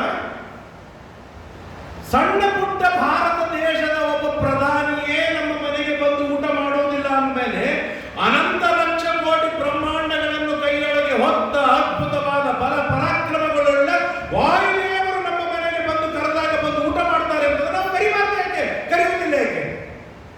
ಅಥವಾ ಅವ್ರಿಗೆ ಬಂದಾಗ ತಕ್ಕದಾದ ಗೌರವ, ಆದರ, ಪ್ರೋಟೋಕಾಲ್ ಯಾಕೆ ಕೊಡುವುದಿಲ್ಲ? ಇದನ್ನು ನಾವು ವಿಚಾರವನ್ನು ಮಾಡಬೇಕಾದದ್ದು ಅನಿವಾರ್ಯ. ಈ ವಿಚಾರವನ್ನು ಮಾಡಿದಾಗ ನಮ್ಮ ಮೈಲಿಗೆ, ನಮ್ಮ ಶುದ್ಧತೆ, ನಮ್ಮ ಆಚಾರ ವಿಚಾರ ಇವು ಎಲ್ಲ ಬಹಳ ಉನ್ನತ ಮಟ್ಟಕ್ಕೆ ಬೆಳೆದು ಬಿಡುತ್ತೆ. ಮೈಲಿಗೆ ಅಂದ್ರೆ ಬೇರೆ ಇನ್ನೇನಿಲ್ಲ, ಅದು ಒಂದು ಆ ವ್ಯಕ್ತಿಗೆ ಕೊಡಬೇಕಾದ ಪ್ರೋಟೋಕಾಲ್. ಒಬ್ಬ ಮನೆ ಸಾಮಾನ್ಯ ಗೆಸ್ಟ್ ಬಂದ್ರೆ ನಾವು ಪ್ರೋಟೋಕಾಲ್ ನಾವು ಕೊಡ್ತೇವೆ. ಅವರಿಗೆ ಬಂದ್ರೆ ಕುರ್ಚಿ ಸ್ವಚ್ಛ ಮಾಡಿಡ್ತೇವೆ, ಕುರ್ಚಿ ಕೊಡ್ತೇವೆ, ಬಂದುಕೊಳ್ಳೆ ಒಳ್ಳೆ ಇದ್ದದೊಳಗೆ ಚಲೋ ಗ್ಲಾಸ್ ಹುಡುಕಿ ನೀರು ತಂದು ಕೊಡ್ತೇವೆ, ಇದ್ದದೊಳಗೆ ಒಳ್ಳೆ ಹಣ್ಣು ಹುಡುಕೊಂಬಂದು ಹಣ್ಣು ಕೊಡ್ತೇವೆ. ಯಾಕೆ? ಆ ವ್ಯಕ್ತಿ ಮೇಲೆ ನನಗೆ ಪ್ರೇಮವಿದೆ. ಆ ವ್ಯಕ್ತಿಯ ಯೋಗ್ಯತೆ, ಆ ವ್ಯಕ್ತಿಯ ಒಂದು ಮಾನ್ಯತೆ ಏನಿದೆ ಅದಕ್ಕೆ ಕೊಡಬೇಕಾದ ಗೌರವ ನಮ್ಮದಾಗಿದೆ. ಹೀಗಿರುವಾಗ 14 ಲೋಕಗಳನ್ನು ಆಳುವ, ನಮ್ಮೆಲ್ಲ ಜೀವರಾಶಿಗಳಲ್ಲಿ ನಿಂತು ಶ್ವಾಸೋಚ್ಛ್ವಾಸವನ್ನು ಮಾಡುವ, 32 ಲಕ್ಷಣಗಳಿಂದ ಯುಕ್ತರಾದ ಅಪ್ರತಿಮ ಪರಾಕ್ರಮರಾಗಿರ್ತಕ್ಕಂತಹ ವಾಯುದೇವರನ್ನು ಬಾರೋ ಮಾರಾಯ ಅಂತೇಳಿ ಚೋಟ್ ಪ್ರತಿಮಾದೊಳಗೆ ಕರೆದರೆ ಆ ವಾಯುದೇವರು ಓಡಿ ಬಂದು ಕೊಡ್ತಾರೆ. ನಾವೇನೋ ದೇವರಿಗೆ ನೈವೇದ್ಯ ಮಾಡಿದ ಅನ್ನ ಕೊಟ್ರೆ ಅದನ್ನು ಪ್ರೀತಿಯಿಂದ ಸ್ವೀಕಾರವನ್ನು ಮಾಡ್ತಾರೆ. ಹೀಗಿರುವಾಗ ನಾವು ಎಷ್ಟು ಪ್ರೋಟೋಕಾಲ್ ಕೊಡಬೇಕು ವಾಯುದೇವರಿಗೆ? ಕೊಡ್ಲಿಕ್ಕೆ ಆಗುವುದಿಲ್ಲ. ಯಾಕಾಗುವುದಿಲ್ಲ ಅಂದ್ರೆ, ಎದುರಿಗೆ ಬಂದ ಗೆಸ್ಟು ತಾನು ಸಿಟ್ಟಾಗಿ ಹೋದ್ರೆ ಇನ್ನೊಮ್ಮೆ ಎಂದಿಗೂ ನಮ್ಮ ಮನೆಗೆ ಬರುವುದಿಲ್ಲ. ಪಾಪ ವಾಯುದೇವರು ಸಿಟ್ಟೇ ಬರೋದಿಲ್ಲ. ಹೆಂಗ್ ಕೊಡ್ತಿ ಕೊಡೋ ಮಾರಾಯ, ನಾನು ಸ್ವೀಕಾರ ಮಾಡ್ತೇನೆ, ಇವತ್ತು ಕೊಟ್ಟರು, ಇನ್ನು ವರ್ಷ ಬಿಟ್ಟು ಕೊಡು, ಈ ಜನ್ಮದೊಳಗೆ ಕೊಟ್ಟರು, ಮುಂದಿನ ಜನ್ಮದಾಗ ಕೊಡು, ನೀನು ಹೇಗೆ ಕೊಟ್ಟರು ನಾನು ಬರ್ತೇನೆ ಎನ್ನುವ ಕರುಣೆ ವಾಯುದೇವರಲ್ಲಿ ಅಪಾರ ಮಟ್ಟದಲ್ಲಿ ಇರುವುದರಿಂದಾಗಿ ಆ ಕರುಣೆಯನ್ನು ದುರ್ವಿನಿಯೋಗ ತೆಗೆದುಕೊಳ್ಳುವವರು ನಾವು. ಆಗಲಿಕ್ಕೆ ಸಾಧ್ಯವಿಲ್ಲ, ಆಗಲಿಕ್ಕೂ ಬಾರದು. ಎಷ್ಟು ಶುದ್ಧತೆ ಇದೆ, ಎಷ್ಟು ಉನ್ನತ ಮಟ್ಟದಲ್ಲಿ ನಾವು ಪರಿಶುದ್ಧತೆಯನ್ನು ಕಾಪಾಡಿಕೊಳ್ಳುವುದಕ್ಕೆ ಸಾಧ್ಯತೆ ಇದೆ. ಇದು ಕೇವಲ ಪೂಜೆ ಮಾಡುವ ನಮಗೆ ನಿಮಗೆ ಸಂಬಂಧಪಟ್ಟದ್ದು ಅಲ್ಲ, ನೈವೇದ್ಯ ಮಾಡುವ ಅಡಿಗೆಯವರಿಗೂ ಸಂಬಂಧಪಟ್ಟದ್ದು. ವಾಯುದೇವರಿಗೆ ನೈವೇದ್ಯವನ್ನು ಮಾಡ್ತಾ ಇರುವಾಗ, ವಾಯುದೇವರಿಗೆ ಅನ್ನವನ್ನು ಕೊಡ್ತಾ ಇರುವಾಗ ಎಷ್ಟು ಶುದ್ಧತೆ ಇರಬೇಕು, ಯಾವ ಮಟ್ಟದ ತಿಳುವಳಿಕೆ ಇರಬೇಕು. ನಾನೇನೋ ಟೇಸ್ಟ್ ನೋಡಿಕೊಟ್ಟೆ, ನಾನೇನೋ ಹಾಗೆ ಹೋಗಿ ಹೊರಗೆ ಹೋಗಿ ಬಂದು ಓಡಾಡಿ ಬಂದು ನೇರವಾಗಿ ಅಡಿಗೆ ಮನೆಗೆ ಹೋದೆ, ನಾನೇನೋ ಸಂಧ್ಯಾವನ ಗೋಪಿಚಂದ್ರ ಹಚ್ಕೊಳ್ಳಾರ್ದೆ ನಾನು ಹೋಗಿ ಅಡಿಗೆ ಮಾಡಿದೆ, ನಾನು ಹೇಗೋ ಬಂದು ಬಡಿಸಿದೆ, ನಾನು ಹೇಗೋ ಬಂದು ನೈವೇದ್ಯ ತೆಗೆದುಕೊಂಡು ಬಂದೆ, ದೇವರು ನಾನು ಏನ್ ಕೊಟ್ಟರು ತಗೋತಾನೆ. ಇದು ನಡೆಯುವುದೇ ಇಲ್ಲ. ಅದ್ಭುತವಾದ ಪ್ರಚಂಡವಾದ ಶಿಕ್ಷೆ, ಅನರ್ಥ, ಆಪತ್ತು, ನಮಗೆ ಕಟ್ಟಿಟ್ಟ ಬುದ್ಧಿ. ಇದರೊಳಗೆ ಎರಡು ಮಾತಿದೆ. ಇದನ್ನು ಸ್ವಲ್ಪ ನಾವು ವಿಚಾರ ಮಾಡಿದಾಗಲೇನೆ ನಮ್ಮ ಅನುಭವಕ್ಕೆ ಬರುತ್ತೆ. ಹೀಗೆ ಯಾರು ಅಸ್ತವ್ಯಸ್ತ ಮಾಡಿದ್ದಾರೆ, ವಿವಾಹವಾಗಿರುವುದಿಲ್ಲ, ಸಂತಾನ ಸಿಕ್ಕಿರುವುದಿಲ್ಲ, ಏನೇನೋ ಕೆಲಸಗಳನ್ನು ಮಾಡ್ತಾ ಇರ್ತಾರೆ, ರಾಶಿ ಗಳಿಸಿದ್ದು ಎಲ್ಲೆಲ್ಲೋ ಮೂಲಿಗೆ ಬಿಸಾಡಿರ್ತಾರೆ, ಕುಡಿತಾರೆ, ಅದು ಮಾಡ್ತಾರೆ, ಇದು ಮಾಡ್ತಾರೆ, ಎಲ್ಲ ಹಾಳು ಮಾಡಿಕೊಂಡು ಹೋಗ್ತಾರೆ. ಯಾಕೆ? ದೇವರಿಗೆ ಸಲ್ಲಿಸಬೇಕಾದ ಗೌರವ, ಆದರ ಇವುಗಳನ್ನು ನಾವು ಸಲ್ಲಿಸುವುದರೊಳಗೆ ವಿಫಲರಾದಾಗ ಈ ತರಹದ ಅನರ್ಥಗಳು ಆಗುವುದು ಇದು ಅತ್ಯಂತ ನಿಶ್ಚಿತ. ಆದ್ದರಿಂದಾಗಿ ಗುಣವಂತರಿಗೇನೆ ಮಾನ್ಯತೆ. ಗುಣವಂತರಲ್ಲಿ ಸರ್ವೋತ್ತಮರಾಗಿರ್ತಕ್ಕಂಥವರು, ಜೀವೋತ್ತಮರಾಗಿರ್ತಕ್ಕಂಥವರು ನಮ್ಮ ವಾಯುದೇವರು. ಆ ವಾಯುದೇವರನ್ನು ನೋಡಿ ಶೇಷದೇವರು ಹೇಳ್ತಾರೆ, ಅಲ್ಲೋ ಮಾರಾಯ ವಾಯು, ನಿನಗಿಂತಲೂ ಉತ್ತಮವಾದ ಬಲ ನನ್ನಲ್ಲಿಲ್ಲ, ನನಗಿಂತಲೂ ಬಲಿಷ್ಠನಾದವನು ನೀನು, ದಯಮಾಡಿ ನನ್ನನ್ನು ಕ್ಷಮೆ ಮಾಡು ಅಂತೇಳಿ ಶೇಷದೇವರಂತ ಶೇಷದೇವರು ವಾಯುದೇವರ ಕಾಲಿಗೆ ಬಿದ್ದಾಗ ವಾಯುದೇವರು ಆ ಬೆಟ್ಟವನ್ನು ಎತ್ತಿ ಕೆಳಗಿಳಿಸ್ತಾರೆ. ಅವತ್ತಿನಿಂದ ಆ ಬೆಟ್ಟಕ್ಕೆ ಶೇಷಾಚಲ ಎಂಬುದಾಗಿ ಹೆಸರು ಬರುತ್ತೆ. ಜನಗವಾಚ ಕಲೋ ವೆಂಕಟಶೈಲೇತಿ ಕಥಂ ನಾಮ ಮಹಾಮುನೇ. ಆಯ್ತು, ಕಲಿಯುಗದೊಳಗೆ ಈ ಬೆಟ್ಟಕ್ಕೆ ವೆಂಕಟಾಚಲ ಅಂತೇಳಿ ಯಾಕೆ ಹೆಸರು ಬಂತು ಅಂತ ಕೇಳಿದಪ್ಪ ಸುಂದರವಾದ ಕಥೆಯನ್ನು ಹೇಳ್ತಾರೆ. ಪುರಾ ಪುರಂದರೋ ನಾಮ.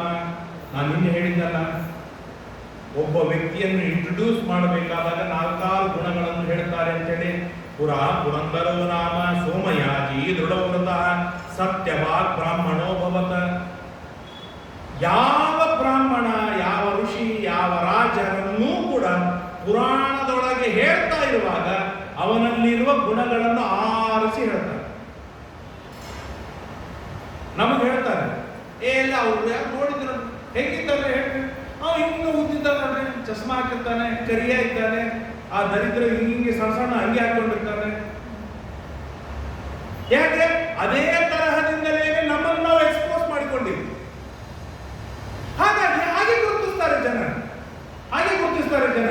ಹಾಗಲ್ಲದೇನೆ ಗುಣವಂತಿಕೆಯಿಂದ ನಮ್ಮನ್ನು ನಾವು ಎಕ್ಸ್ಪೋಸ್ ಮಾಡಿದಾಗ ಅವ್ರು ನೋಡ್ರಿ ಮಧ್ಯಾಹ್ನ ಊಟಕ್ಕೆ ಕೂತಾಗ ಸಂಧಾನ ಮಾಡ್ತಿರ್ತಾರೆ ನೋಡ್ರಿ, ಅವರು ಇದು ಗುಣವಂತಿಕೆಯನ್ನು ಗುರುತಿಸುವ. ಊಟ ಕೂತಾಗಲೂ ಕೂಡ ಯಾರಿಗೂ ಊಟ ಮಾಡ ಅಂತ ಹೇಳಿ ನೇರವಾಗಿ ಹೋಗಿ ಕೂತು ಶುದ್ಧವಾಗಿ ಊಟ ಮಾಡ್ತಾರೆ ನೋಡ್ರಿ, ಅವರು ಇದು ಗುಣವಂತಿಕೆ ಲಕ್ಷಣ. ಹೀಗೆ ಗುಣವಂತಿಕೆಯಿಂದ ನಮ್ಮನ್ನು ನಾವು ಎಕ್ಸ್ಪೋಸ್ ಮಾಡಿಕೊಳ್ಳಬೇಕು. ಇದು ಶಾಸ್ತ್ರದೊಳಗೆ ಹಾಗೇನಾದ್ರೂ ನಾವು ಎಕ್ಸ್ಪೋಸ್ ಮಾಡಿಕೊಂಡ್ರೆ ಅದು ಶಾಸ್ತ್ರದೊಳಗೆ ನಿಬದ್ಧಿತವಾಗುತ್ತೆ. ಹಾಡುಗಳನ್ನು ರಚನೆಯನ್ನು ಮಾಡ್ತಾರೆ, ಪುಸ್ತಕಗಳು ಬರುತ್ತೆ. ಯಾರದು? ಗುಣವಂತರದು. ಹಾಗಾಗಿ ಆ ತರದ ಗುಣಗಳನ್ನು ಹೇಳ್ತಾರೆ. ಅವರಿಗೆ ಉತ್ತಮನಾಗಿರ್ತಕ್ಕಂಥ ಒಬ್ಬ ಮಗನಾಗ್ತಾನೆ, ಅವನ ಹೆಸರು ಮಾಧವ ಎಂಬುದಾಗಿ. ಅವನನ್ನು ಹೇಳ್ತಾ ಇರುವಾಗಲೂ ವೇದಾಂಗ ತತ್ವಜ್ಞ, ಸರ್ವ ವಿದ್ಯಾ ವಿಶಾರದ ಇತ್ಯಾದಿಯಾದ ಅನೇಕ ಗುಣಗಳಿಂದ ಸಂಪನ್ನನಾದ ಮಾಧವ. ಆ ಮಾಧವನಿಗೆ ಚಂದ್ರಲೇಖ ಎನ್ನುವಂತ ಒಂದು ಉತ್ತಮವಾದ ಕನ್ಯೆ ಸಿಗ್ತಾಳೆ. ಪಂಚಯಜ್ಞಪರ, ನಿತ್ಯದೊಳಗೂ 5 ಯಜ್ಞಗಳನ್ನು ಮಾಡ್ತಾ ಇದ್ರು. ಯಾವ ಯಜ್ಞ ಮಾಡೋದು ದೂರದ ಮಾತು, ಗೊತ್ತೇ ಇಲ್ಲ. ಒಂದೇ ಒಂದು ಗೊತ್ತು, ವೈಶ್ವಾನರ ಯಜ್ಞ. ವೈಭವದಿಂದ ಊಟವನ್ನು ಮಾಡ್ತೇವೆ. ಆ ವೈಶ್ವಾನರ ಯಜ್ಞ ಎಷ್ಟರ ಮಟ್ಟಿಗೆ ಶುದ್ಧಿ ಅಂತಂದ್ರೆ, ದೇವರಿಗೆ ನೈವೇದ್ಯವಾದಾಗ ವೈಶ್ವಾನರ ಯಜ್ಞವಾಗುತ್ತೆ, ದೇವರಿಗೆ ನೈವೇದ್ಯವಾಗದಿದ್ದರೆ ವೈಶ್ವಾನರ ಯಜ್ಞವಿಲ್ಲ. 5 ಯಜ್ಞಗಳು. ಯಾವುದ್ಯಾವುದು 5 ಯಜ್ಞಗಳು ಅಂತಂದ್ರೆ, ಒಂದು ದೇವಯಜ್ಞ, ಪಿತೃಯಜ್ಞ, ಭೂತಯಜ್ಞ, ಬ್ರಹ್ಮಯಜ್ಞ ಇತ್ಯಾದಿ. ದೇವಯಜ್ಞ ದೇವತೆಗಳಿಗೆ ತರ್ಪಣವನ್ನು ಕೊಡೋದು, ಭೂತಯಜ್ಞ ಭೂತಗಳಿಗೆ ತರ್ಪಣವನ್ನು ಕೊಡೋದು, ಪಿತೃಯಜ್ಞ ಪಿತೃಗಳಿಗೆ ತರ್ಪಣವನ್ನು ಕೊಡೋದು, ಋಷಿಯಜ್ಞ ಋಷಿಗಳಿಗೆ ತರ್ಪಣವನ್ನು ಕೊಡೋದು. ಹೀಗೆ ಅನೇಕ ತರಹದ ಯಜ್ಞಗಳು ಇವೆ. ಆ ಎಲ್ಲ ಯಜ್ಞಗಳನ್ನು ಪ್ರತಿನಿತ್ಯದೊಳಗೂ ಮಾಡಬೇಕು. ಅದಕ್ಕೇನೆ ಬ್ರಹ್ಮಯಜ್ಞ ಎನ್ನುವುದಾಗಿ ಹೇಳ್ತೇವೆ. ಅನೇಕ ಹಿರಿಯರು ಮಾಡ್ತಿರ್ಬೋದು. ಆ ಬ್ರಹ್ಮಯಜ್ಞವನ್ನು ಮಾಡಬೇಕು. ಪ್ರತಿನಿತ್ಯದೊಳಗೂ ವೈಶ್ವದೇವವಾದ ಮೇಲೆ ಬಲಿ ಮಾಡಬೇಕು, ದೇವತಾ ಬಲಿ. ಅದಕ್ಕೆ ಬಲಿಹರಣ ಅಂತ ಗೊತ್ತೇ ಇಲ್ಲ, ಯಾರಿಗೂ ಗೊತ್ತಿಲ್ಲ. ನಿತ್ಯದೊಳಗೂ ಅನಿವಾರ್ಯವಾಗಿ ಮಾಡಲೇಬೇಕಾದಂತಹದ್ದು ಬಲಿಹರಣ. ಬಲಿಹರಣವನ್ನು ಕೊಡಬೇಕು. ಆಮೇಲೆ ಪ್ರಾಣಿ ಪಶು ಪಕ್ಷಿಗಳಿಗೆ ಅನ್ನವನ್ನು ಕೊಡಬೇಕು. ಆಮೇಲೆ ಮಧ್ಯಾಹ್ನ 12:30, 1 ಗಂಟೆ 2 ಗಂಟೆವರೆಗೆ ಮನೆಗೆ ಯಾರಾದರೂ ಬ್ರಾಹ್ಮಣ ಬರ್ತಾನೇನೋ ಅಂತ ಹೇಳಿದ್ರೆ ಬಾಗಿಲಿಗೆ ಕಾಯ್ತಾ ನಿಲ್ಲಬೇಕು. ಇವತ್ತು ತುಂಬಾ ವಿಪರೀತ. ಮನೆಗೆ ಯಾವ ಕಾರಣಕ್ಕೂ ಬ್ರಾಹ್ಮಣ ಬರಬಾರದು ಅಂತೇಳಿ ಮನೆ ಬಾಗಿಲು ಹಾಕಿದ್ದೇ ಇರುತ್ತೆ ಹೊರತು ತೆಗೆದಿದ್ದೇ ಇರೋದಿಲ್ಲ. ಎಷ್ಟು ವಿಪರೀತವಾಗಿ ನಾವು ಹೋಗ್ತೇವೆ ಅಂದ್ರೆ ಮನೆಯೊಳಗೆ ಊಟ ಮಾಡಬೇಕು, ಹೊರಗೆ ಊಟ ಮಾಡ್ತೇವೆ. ಹೊರಗೆ ಶೌಚಕ್ಕೆ ಹೋಗ್ಬೇಕು, ಮನೆಯೊಳಗೆ ಶೌಚಕ್ಕೆ ಹೋಗ್ತೇವೆ. ಹೀಗೆ ಪ್ರತಿಯೊಂದು ಹಂತದೊಳಗೂ ಕೂಡ ಅತ್ಯಂತ ವಿರುದ್ಧವಾಗಿ ನಡೆದುಕೊಳ್ತೇವೆ. ಬ್ರಾಹ್ಮಣರಿಗೆ ಊಟಕ್ಕೆ ಹಾಕಬೇಕು ಮನೆಗೆ ಕರೆದು, ಎಲ್ಲ ಗೆಳೆಯರು ಬಂದು ಊಟ ಮಾಡಿ ಹೋಗ್ತಾರೆ. ಬ್ರಾಹ್ಮಣನಿಗೆ ಏನಂತಾರೆ ಅನ್ನದಾನ ಸಿಗೋದೇ ಇಲ್ಲ. ಹಾಗೆಲ್ಲ ಆದರೆ ನಡೆಯೋದಿಲ್ಲ. ವಿಶಿಷ್ಟ ರೀತಿಯಿಂದ ಆ ಮಾಧವ ಮನೆಗೆ 100 ಮಂದಿ ಅತಿಥಿಗಳು, ಅಭ್ಯಾಗತರು. ಅತಿಥಿ ಅಂತಂದ್ರೆ ಇವತ್ತೇನಾಗಿದೆ ಅಂತಂದ್ರೆ ಬಳಗದವರು ಬಂದರೂ ಕೂಡ ಡೈರೆಕ್ಟ್ ಆಗಿ ನೇರ ಮನೆಗೆ ಹೋದ್ರೆ, ಅಕ್ಕ ತಂಗಿ ಬಾವ ಮಾಮ ಯಾರಾದ್ರೂ ಬಂದು ಹೋದ್ರೆ ಸಂತೋಷವಾಗತ್ತೆ. ಆ ಸಂತೋಷದ ಜೊತೆಗೆ ಮೆಲ್ಲಕ್ಕೆ ಹೇಳ್ತಾರೆ, ಅಲ್ಲ ಒಂದು ಮೆಸೇಜ್ ಮಾಡಿ ಬಂದು ಚಲೋ ಆಗ್ತಿತ್ತಲ್ಲ, ಒಂದು ಕಾಲ್ ಮಾಡಿ ಬಂದಿದ್ರೆ ಚಲೋ ಆಗ್ತಿತ್ತಲ್ಲ. ಅರೆ ಅತಿಥಿ ಅವನಿಗೆ ತಿಥಿ ಇಲ್ಲ, ದಿನವಿಲ್ಲ, ಏನೂ ಇಲ್ಲ, ಎಲ್ಲ ನಡೀತಾ ಹೋಗ್ತಾ ಇರ್ತಾನೆ. ಮಧ್ಯಾಹ್ನ 12 ಗಂಟೆ ಆಯ್ತು, ಹಸಿವೆ ಆಯ್ತು, ನೋಡಿದ ಲಕ್ಷ್ಮೀ ನರಸಿಂಹ ಪ್ರಸೀದತ ಒಂದು ಬರೆದಿತ್ತು, ಹಾಗಾದ್ರೆ ಇಲ್ಲಿ ನನಗೆ ಊಟ ಸಿಗತ್ತೆ ಅಂತ ಒಳಗೆ ಬಂದ ಅಂತಂದ್ರೆ ವೈಭವದಿಂದ ಇವತ್ತು ನಾವು 8ಕ್ಕೆ ಊಟ ಮಾಡಿ ಬಿಡ್ತೇವೆ. ಮಧ್ಯಾಹ್ನ ಬ್ರಾಹ್ಮಣ ಬಂತಂದ್ರೆ ಕರ್ನಾರ್ಪಣ ಏನು ಸಿಗೋದಿಲ್ಲ. ಹಾಗೆಲ್ಲ ಆದ್ರೆ ಇದು ನಮ್ಮ ಬ್ರಾಹ್ಮಣ್ಯದ ವೃತ್ತಿ ಅಲ್ಲ, ನಮ್ಮ ಬ್ರಾಹ್ಮಣ್ಯದ ವೃತ್ತಿ ಅಲ್ಲ. ಅನೇಕ ಅತಿಥಿಗಳು ಬರ್ತಾ ಇರಬೇಕು. ಬಂದರೆ ಪಾಪಗಳು ಪರಿಹಾರವಾಗುತ್ತೆ. ಎಷ್ಟೆಷ್ಟು ಪಾಪಗಳು, ವಿವಾಹಕ್ಕೆ ಪ್ರತಿಬಂಧಕ ಪಾಪಗಳು, ಸಂತಾನಕ್ಕೆ ಪ್ರತಿಬಂಧಕ ಪಾಪಗಳು, ವಿಶಿಷ್ಟವಾದ ಅನ್ನ ನೈವೇದ್ಯ ಅನ್ನ ತಿನ್ನುವುದಕ್ಕೆ ಪ್ರತಿಬಂಧಕವಾದ ಪಾಪಗಳು, ಮನೆಯೊಳಗೆ ಸಹನ ಸೌಜನ್ಯ ಸೌಶೀಲ್ಯಗಳಿಗೆ ಪ್ರತಿಬಂಧಕವಾದ ಪಾಪಗಳು, ಪರಸ್ಪರವಾಗಿ ಬೈಯೋದು ಅನ್ನೋದು ಆಡೋದು ಇದಕ್ಕೆ ಕಾರಣವಾದ ಪಾಪಗಳು, ಎಲ್ಲಾ ಪಾಪಗಳು ತೊಡೆದು ಹೋಗುವುದಕ್ಕೆ ಮೂಲಭೂತವಾದ ಕಾರಣ ಮನೆಗೆ ಅತಿಥಿಯ ಪಾದಧೂಳಿ ಬೀಳ್ತಾ ಇದೆ. ಹಾಗೆ ಕಾನ್ಸೆಪ್ಟ್ ಇರ್ತಿತ್ತು, ಹಾಗೆ ತಯಾರು ಮಾಡ್ತಿದ್ರು. ಮನೆಗೆ ಬಂದ ಅತಿಥಿ, ಈ ಮೊನ್ನೆ ಯಾವುದೋ ನೋಡಿದೆ, ಅತಿಥಿ ಕಬ್ಜಾ ಹೋಗಿ ಅಂತ. ಹಾಗೆಲ್ಲ ಅತಿಥಿ ಭಾರಿ ವಿಚಿತ್ರ ಹೇಳ್ತೇನೆ. ರಾಯರ ಆರಾಧನೆ ಪ್ರಸಂಗದೊಳಗೆ ಮನೆಗೆ ಬಂದ ಬ್ರಾಹ್ಮಣ ನವರಾತ್ರಿವರೆಗೆ ಇರ್ತಿದ್ದ. ಎಲ್ಲಿ ರಾಯರ ಆರಾಧನೆ, ಎಲ್ಲಿ ನವರಾತ್ರಿ? ಅನೇಕರ ಮನೆಯೊಳಗೆ ಹೀಗಾಗ್ತಿತ್ತು, ಅನೇಕರ ಮನೆಯಲ್ಲಿ ಹೀಗಾಗ್ತಿತ್ತು. ಯಾವುದೇ ಹಿರಿಯರ ಮನೆಗೆ ಹೋಗಿ ಕೇಳಿ, ಅಲ್ಲಿ ಹೀಗೆ ಪರಿಸ್ಥಿತಿ. ಯಾರು ಯಾವಾಗ ಬರ್ತಿದ್ರು, ಯಾವಾಗ ಹೋಗ್ತಿದ್ರು, ಏನಾಗ್ತಿತ್ತು ಗೊತ್ತೇ ಆಗ್ತಿದ್ದಿಲ್ಲ. ಆದರೆ ಮನೆಯೊಳಗೆ ಯಾರೂ ಬೇಸರಿಕೆ ಮಾಡಿಕೊಳ್ಳದೇನೆ ಹೊಟ್ಟೆ ತುಂಬ ಊಟಕ್ಕೆ ಹಾಕಿ ಕಳಿಸ್ತಿದ್ರು. ಇದು ಅವರ ಸಂತೋಷಕ್ಕೆ ಕಾರಣವಾಗ್ತಾ ಇತ್ತು. ಹಾಗೆ ಈ ಬ್ರಾಹ್ಮಣ ಬಹಳ ಉನ್ನತ ಮಟ್ಟದೊಳಗೆ ತಾನು ಸಂತೃಪ್ತಿಯಾದ ಜೀವನವನ್ನು ಮಾಡ್ತಾ ಇದ್ದಾನೆ. ಒಂದು ದಿವಸ ಅಕಾಲದೊಳಗೆ ಅನೇಕ ಅಪೇಕ್ಷೆಗಳಾದಾಗ ಎಲ್ಲದಕ್ಕೂ ಕೂಡ ಒಂದೊಂದು ಕಾಲ ವಿಹಿತವಾಗಿದೆ. ವಿಪರೀತವಾದ ಕಾಲ, ಬೆಳಿಗ್ಗೆ ಮಲಗುವಾಗಿಲ್ಲ, ರಾತ್ರಿ ಏಳುವಾಗಿಲ್ಲ. ಇವತ್ತಿನ ಹುಡುಗರು ಬೆಳಿಗ್ಗೆ 9-10 ತನಕ ಮಲಗ್ತಾರೆ, ರಾತ್ರಿ 1-2 ತನಕ ಎಚ್ಚರಿರ್ತಾರೆ. ಎಲ್ಲನೂ ವಿಪರೀತ. ಹಾಗೆ ವಿಪರೀತ ನಮ್ಮ ಶಾಸ್ತ್ರದೊಳಗೆ ಇಲ್ಲವೇ ಇಲ್ಲ. ಎಲ್ಲದಕ್ಕೂ ಒಂದೊಂದು ಕಾಲ, ಸೀಮಿತವಾದ ಕಾಲ. ಅವನು ಏನ್ ಮಾಡ್ತಾನೆ ಪಾಪ ಮಾಧವ, ಬೆಳಕಿನ ಹೊತ್ತಿನೊಳಗೆ ಸ್ವಲ್ಪ ಯಾಕೋ ಮನಸ್ಸು ಕದಡಿದಾಗ ಹೆಂಡತಿಗೆ ಹೋಗಿ ಹೇಳ್ತಾನೆ, ಯಾಕೋ ಮನಸ್ಸಾಗಿದೆ. ಅವಳಂತಾಳೆ, ಬೆಳಕಿನ ಜಾವ ಸಾಧ್ಯನೇ ಇಲ್ಲ, ಬೇಡ. ಕೇಳಿದ್ದೆ, ಸಾಯಂಕಾಲದ ಹೊತ್ತಿನೊಳಗೆ, ಬೆಳಕಿನ ಹೊತ್ತಿನೊಳಗೇನೆ ದಿತಿದೇವಿ ಮಗನನ್ನು ಪಡಿತಾಳೆ. ಆ ಪಡೆದದ್ದಕ್ಕಾಗಿ ಹುಟ್ಟಿ ಬಂದವನೇ ಹಿರಣ್ಯಕಶಿಪು. ಹಾಗಾಗಿ ಕಂಡ ಸಮಯದೊಳಗೆ ಕಂಡ ತರಹದ ವಿಚಾರಗಳನ್ನು ಮಾಡುವ ಹಾಗಿಲ್ಲ, ಬೇಡ ಅಂತ 18 ವರ್ಷದ ಯುವತಿ ತಾನು ಚೆನ್ನಾಗಿ ಆರ್ಗ್ಯುಮೆಂಟ್ ಮಾಡ್ತಾಳೆ. ಇವನು ಕೇಳುವುದಿಲ್ಲ, ಕೇಳದೆ ಹೇಳ್ತಾನೆ, ಅಲ್ಲ ನಾನು ನಿನಗೆ ಉತ್ತಮವಾದ ಸಂತಾನವನ್ನು ಕೊಡ್ತೇನೆ. ಹೆಂಡತಿ ಆದವಳಿಗೆ ಬೇಕಾದದ್ದೇ ಅದು. ಆದ್ದರಿಂದಾಗಿ ಬೇರೆ ಏನಿದ್ರು ಇಲ್ಲದೆ ಇದ್ರು ಮಾತನ್ನು ಕೆಡಿಸಿಕೊಳ್ಳೋದಿಲ್ಲ. ಉತ್ತಮವಾದ ಸಂತಾನವಾಗಬೇಕು. ಆದ್ದರಿಂದಾಗಿ ಅಪೇಕ್ಷೆ ಪಟ್ಟಾಗ ನಡಿ ವನಕ್ಕೆ ಹೋಗೋಣ ಅಂತೇಳಿ ವನಕ್ಕೆ ಕರೆದುಕೊಂಡು ಹೋಗ್ತಾನೆ. ವನಕ್ಕೆ ಕರೆದುಕೊಂಡು ಹೋದಾಗ ಅಲ್ಲಿ ಒಬ್ಬ ವೇಶ್ಯಾಸ್ತ್ರೀಯನ್ನು ನೋಡ್ತಾನೆ. ಅಪ್ರತಿಮ ಚಲುವೆ. ಅವಳನ್ನು ನೋಡಿದ ಕೂಡಲೇ ಮನಸ್ಸು ಒಂದೇ ಕ್ಷಣದೊಳಗೆ ಅವಳ ತಲೆಯಲ್ಲಿ ಹೋಗ್ಬಿಡುತ್ತೆ. ಆಗ ಹೆಂಡತಿ ಹೇಳ್ತಾನೆ, ಅಲ್ಲ ನೀನು ಎಷ್ಟು ಗಂಡನ ಮಾತು ಕೇಳ್ತೀಯ, ನಿನ್ನಲ್ಲಿ ಎಷ್ಟು ಧರ್ಮದ ತಿಳುವಳಿಕೆ ಇದೆ ಎನ್ನುವುದನ್ನು ಪರೀಕ್ಷೆ ಮಾಡುವುದಕ್ಕಾಗಿ ನಾನು ಕೇಳಿದ್ದು. ನಂದೇ ತಲೆ ಕೆಟ್ಟಿಲ್ಲ ಅಂತ ಹೇಳಿದಾಗ ನಿಮ್ಮ ಮನೆಗೆ ಹೊರಡಬಹುದು ಅಂತ ಹೇಳಿದಾಗ ಹೆಂಡತಿ ಬಹಳ ಸಂತೋಷವಾಗಿಬಿಡ್ತು. ನನ್ನ ಗಂಡ ಅಂತೂ ದಾರಿ ತಪ್ಪಲಿಲ್ಲ ಅಂತ ಹೇಳಿದ್ರು, ನನ್ನ ಧರ್ಮ ಉಳಿತಲ್ಲ ಅಂತ ಹೇಳಿ ನಾನು ಹೋಗ್ಬಿಟ್ರು. ಈ ಗಂಡನ ತಲೆಗೆ ಏನದು ಅವಳಿಗೆ ಗೊತ್ತಾಗ ಹುಚ್ಚು. ಅವನು ಹೋಗ್ತಾ ಹೋಗ್ತಾ ಆ ಪರಸ್ತ್ರೀ ಅವಳ ಹತ್ರ ಹೋಗ್ತಾನೆ. ಇವತ್ತು ಯಾವ ಆ ಪರಸ್ತ್ರೀ ಉಪದೇಶವನ್ನು ಮಾಡ್ತಾಳೆ ಅದ್ಭುತ ರೀತಿಯಿಂದ ಉಪದೇಶ ಮಾಡ್ತಾರೆ. ಅಲ್ಲೋ ಮಾರಾಯ, ನೀನು ಹೊಟ್ಟೆಯೊಳಗೆ ಹೋಗುವಾಗ ನಿನಗೆ ಸಂಸ್ಕಾರವಿದೆ. ಹುಟ್ಟಿದ ಮೇಲೆ ನಾಮಕರಣ, ಅನ್ನ ತಿನ್ನುವಾಗ ಸಂಸ್ಕಾರ, ಬೆಳೆದ ಮೇಲೆ ಸಂಸ್ಕಾರ, ಮೊಣಕಾಲು ಊರಿದರೆ ಸಂಸ್ಕಾರ, ವಿವಾಹದವರೆಗೆ ನಾನಾ ತರಹದ ಸಂಸ್ಕಾರದಿಂದ ಪರಿಶುದ್ಧವಾಗಿರ್ತಕ್ಕಂಥ ನಿನ್ನ ಶರೀರ. ಯಾಕೆ ನನ್ನ ಹತ್ರ ಬರ್ತೀಯ? ಪರಮತ್ಯ ಅಗ್ನಿತುಲ್ಯಾಸ್ಯ. ಇನ್ನೊಂದು ಹೆಣ್ಣು ಅಂತಂದ್ರೆ ಅಗ್ನಿಗೆ ಸಮಾನ. ಇಡೀ ಕುಲವನ್ನು ಭಸ್ಮ ಮಾಡಿ ಹಾಕತ್ತೆ. ಯಾಕೆ ಬರ್ತೀಯ ಈಚೆ ಅಂತ ಹೇಳಿ ಚೆನ್ನಾಗಿ ಚಂದ್ರಲೇಖ ಬೈತಾಳೆ. ಬೈದ್ರೆ ಅವನು ಹೇಳ್ತಾನೆ,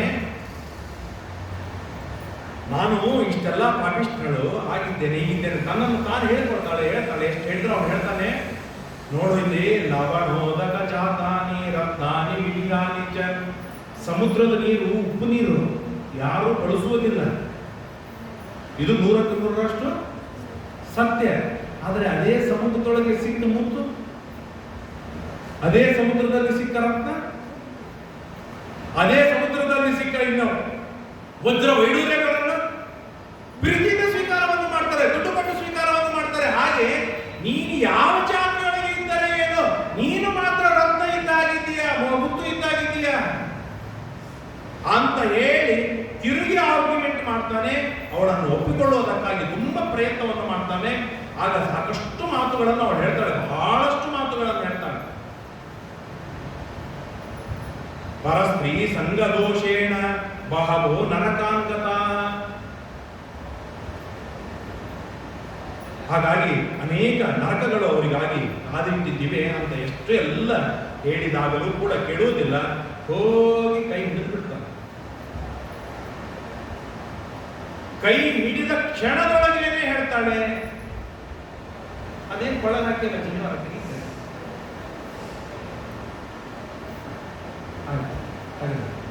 ಇಷ್ಟೊತ್ತು ಮಾತಾಡಿದ್ದಿ, ಮಧ್ಯಾಹ್ನ 12 ಗಂಟೆವರೆಗೆ ಮಾತನಾಡಿದ್ಯಲ್ಲ, ಸ್ವಲ್ಪ ನೆರಳಿಕೆ ಆಗಿದೆಯೇನೋ? ಹೌದು, ತುಂಬಾ ನೆರಳಿಕೆ ಆಗಿದೆ. ಹಾಗಾದ್ರೆ ತೆಗೆದುಕೋ ಅಂತೇಳಿ ಶರೆ ಕೊಡ್ತಾರೆ.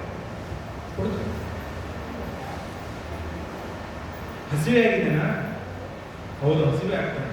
ಹಾಗಾದ್ರೆ ಗೋಮಾಂಸ ಕೊಟ್ಟ, ಗೋಮಾಂಸ ತಿಂದ, ಗೋಮಾಂಸ.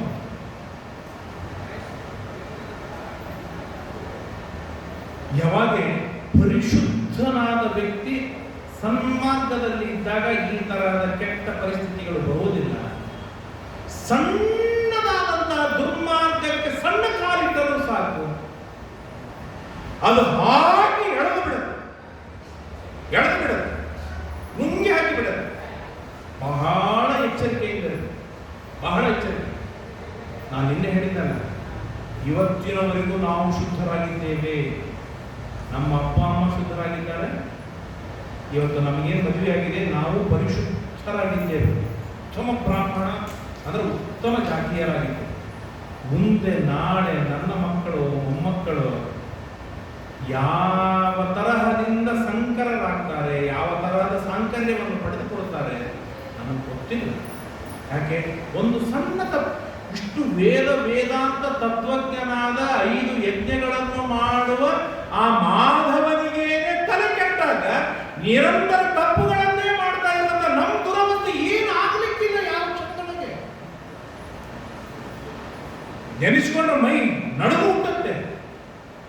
ಇಡೀ ತಲೆಮಾರು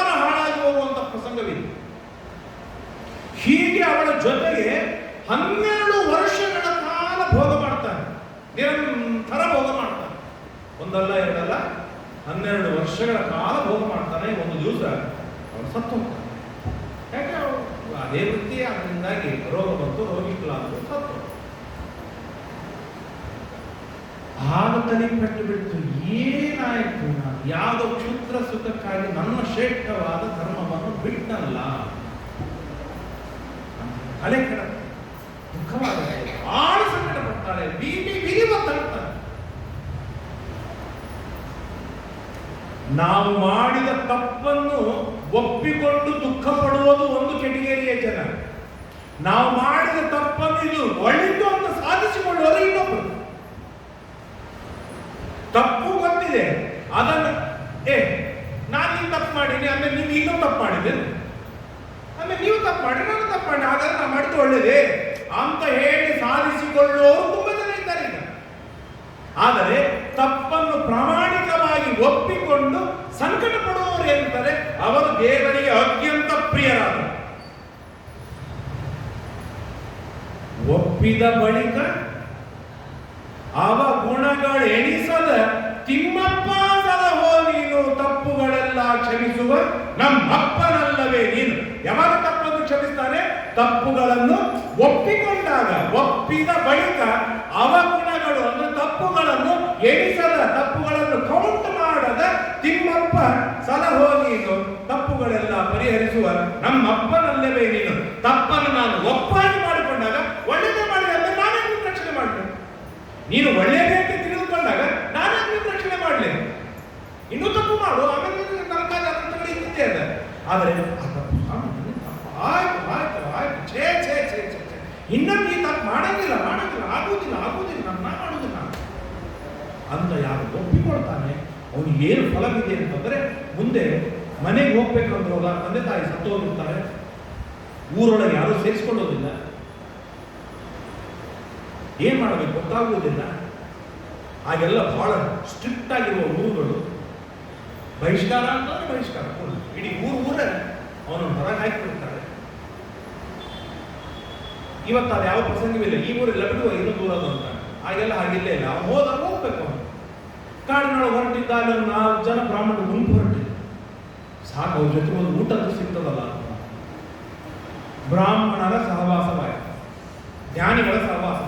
ಅವ್ರ ಜೊತೆಗೆ ಹೋದ, ಅವ್ರದೆಲ್ಲ ಊಟವಾದ ಮೇಲೆ ಕೊನೆಗೆ ಏನು ಇರ್ತಿತ್ತೋ ಅವ್ನಿಗೆ ಇನ್ನೂ ಒಂದಿಷ್ಟು ಬಡಿಸ್ತಿದ್ರು. ಒಳ್ಳೆ ಅನ್ನ ಬೇಕು ಹೊಟ್ಟಿಯೊಳಗೆ. ಮೊದಲನೇದು ತಪ್ಪು ಒಪ್ಪಿಕೊಂಡ, ಎರಡನೇದು ಸಂಕಟ ಪಟ್ಟ, ಮೂರನೇದು ಹೇಗೆ ನೋಡ್ರಿ ಒಂದೊಂದು ಮೆಟ್ಟಲು ಹೇಗೆ ಏರ್ತಾ ಹೋಗ್ತಾನೆ, ಎಲ್ಲಿವರೆಗೆ ಏರ್ತಾನೆ ನೋಡಿ.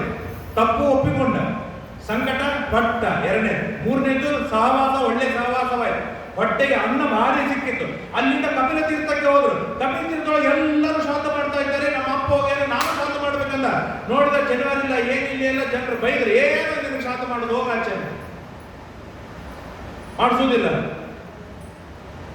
ಈಗ ಜನಿವಾರ ತೆಗೆದಿಟ್ಟು ಪರೀಕ್ಷೆಗೆ ಬಾ ಹೆಂಗೆ ಹೇಳ್ತಾರೆ, ಹಂಗೆ ನಿನಗೆ ಜನಿವಾರ ಇಲ್ಲದ, ಅದಕ್ಕೆ ನಾನು ಹೊದ ಮಾಡುವುದಿಲ್ಲ. ಅವನು ಏನು ಮಾಡಬೇಕು ಗೊತ್ತಾಗಲಿಲ್ಲ. ಕೊನೆಗೆ ಅಲ್ಲೇ ಕಪಿಲ ತೀರ್ಥದೊಳಗಿಂದ ಒಂದಿಷ್ಟು ಮಣ್ಣು ತೆಗೆದುಕೊಂಡು ಅವ್ರ ಅಪ್ಪನ ಹೆಸರಲ್ಲೇ ಅತ್ಯಂತ ಭಕ್ತಿಯಿಂದ ಪೀಠ ಪ್ರದಾನವನ್ನು ಮಾಡಿದ. ಪಿತೃಗಳು ಸಂತೋಷಪಟ್ಟು ಅನುಗ್ರಹವನ್ನು ಮಾಡಿದ್ರು. ಇದು 4ನೇ ಸ್ಟೆಪ್. ಅಲ್ಲಿಂದ ಮುಂದೆ ಹೋಗ್ತಾ ಇದ್ದಾನೆ ಆ ತಿರುಪತಿ ಬೆಟ್ಟ. ಆ ಬೆಟ್ಟದ ಮೇಲೆ ಕಾಲಿಟ್ಟೋ ಇಲ್ಲೋ ಹೊಟ್ಟೆಯೊಳಗೆ ಸಂಕಟ ಪ್ರಾರಂಭ ಆಯ್ತು. ವಿಪರೀತ ಸಂಕಟವಾಗಿ ವಾಂತಿ ಮಾಡಿಕೊಂಡ್ರೆ 15 ಕಿಲೋಮೀಟರ್ವರೆಗೆ ಆ ದುರ್ನಾಥವಿತ್ತು. ಆ ಪರಿಪಾಪಗಳನ್ನು ಕಳೆದುಕೊಂಡಾಗ ದೇವಾದಿ ದೇವತೆಗಳು ಸ್ವಯಂ ಬ್ರಹ್ಮದೇವರು ಬಂದು ಪುಷ್ಪವೃಷ್ಟಿಯನ್ನು ಮಾಡ್ತಾರೆ. ವೇಮ್ ಅಂದ್ರೆ ಪಾಪ ಕಟಾಯಕ್ಕೆ ನಾಶ ಮಾಡಿ ಹಾಕತ್ತೆ. ಆದ್ದರಿಂದಾಗಿ ಇವತ್ತಿನಿಂದ ಈ ಬೆಟ್ಟಕ್ಕೆ ವೆಂಕಟಾಚಲ ಎಂಬುದಾಗಿ ನಾಮಕರಣವನ್ನು ಮಾಡಿ ಆ ಮಾಧವನಿಗೆ ಹೇಳ್ತಾರೆ, ಏನೋ ಮಾಧವ, ಎಂತ ಸಾಧನೆಯನ್ನು ಮಾಡಿಬಿಟ್ಟಿರಿ.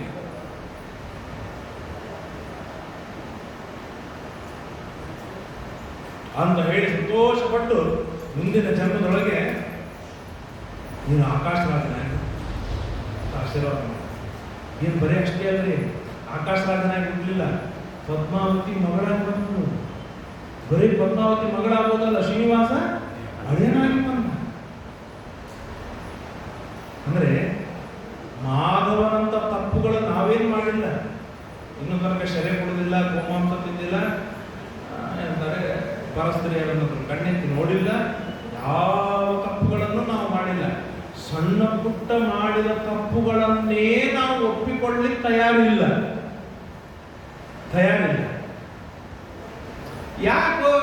ಯಾಕೆ ಮಗನ ಕಡೆ ಸಂಧ್ಯಾವಂದನ ಮಾಡಿಸ್ತಿಲ್ಲ?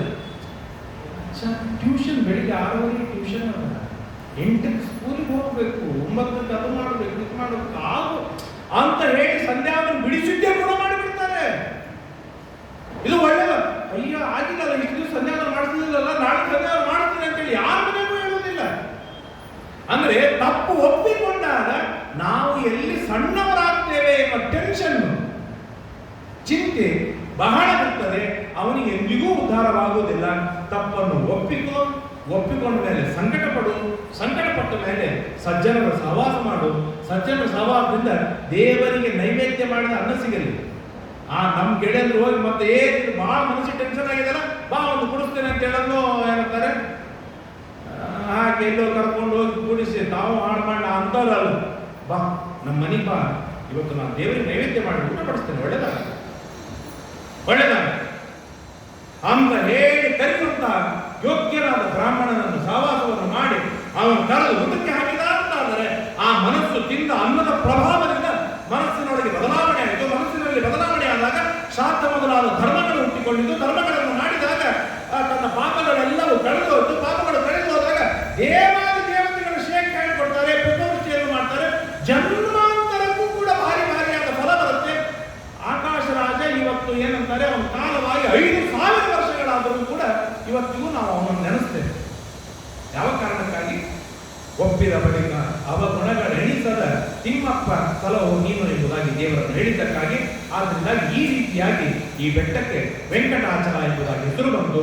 ಈ ಕೃತಯುಗದೊಳಗೆ ಶೇಷಾಚಲ, ವೃಷಭಾಚಲ, ತ್ರೇತಾಯುಗದೊಳಗೆ ಅಂಜನಾಚಲ, ದ್ವಾಪರ ಯುಗದೊಳಗೆ ಶೇಷಾಚಲ, ಕಲಿಯುಗದೊಳಗೆ ವೆಂಕಟಾಚಲ ಎನ್ನುವಂತಹ ಹೆಸರುಗಳನ್ನು ಪ್ರಾತಃ ಕಾಲದೊಳಗೆ ಎದ್ದು ಯಾರು ನಿತ್ಯವೂ ಸ್ಮರಣೆಯನ್ನು ಮಾಡ್ತಾರೆ ಅವರಿಗೆ ಶ್ರೀನಿವಾಸನ ದಿವ್ಯವಾದ ಅನುಗ್ರಹವಾಗತ್ತೆ ಎಂಬುದಾಗಿ ತಿಳಿಸ್ತಾರೆ.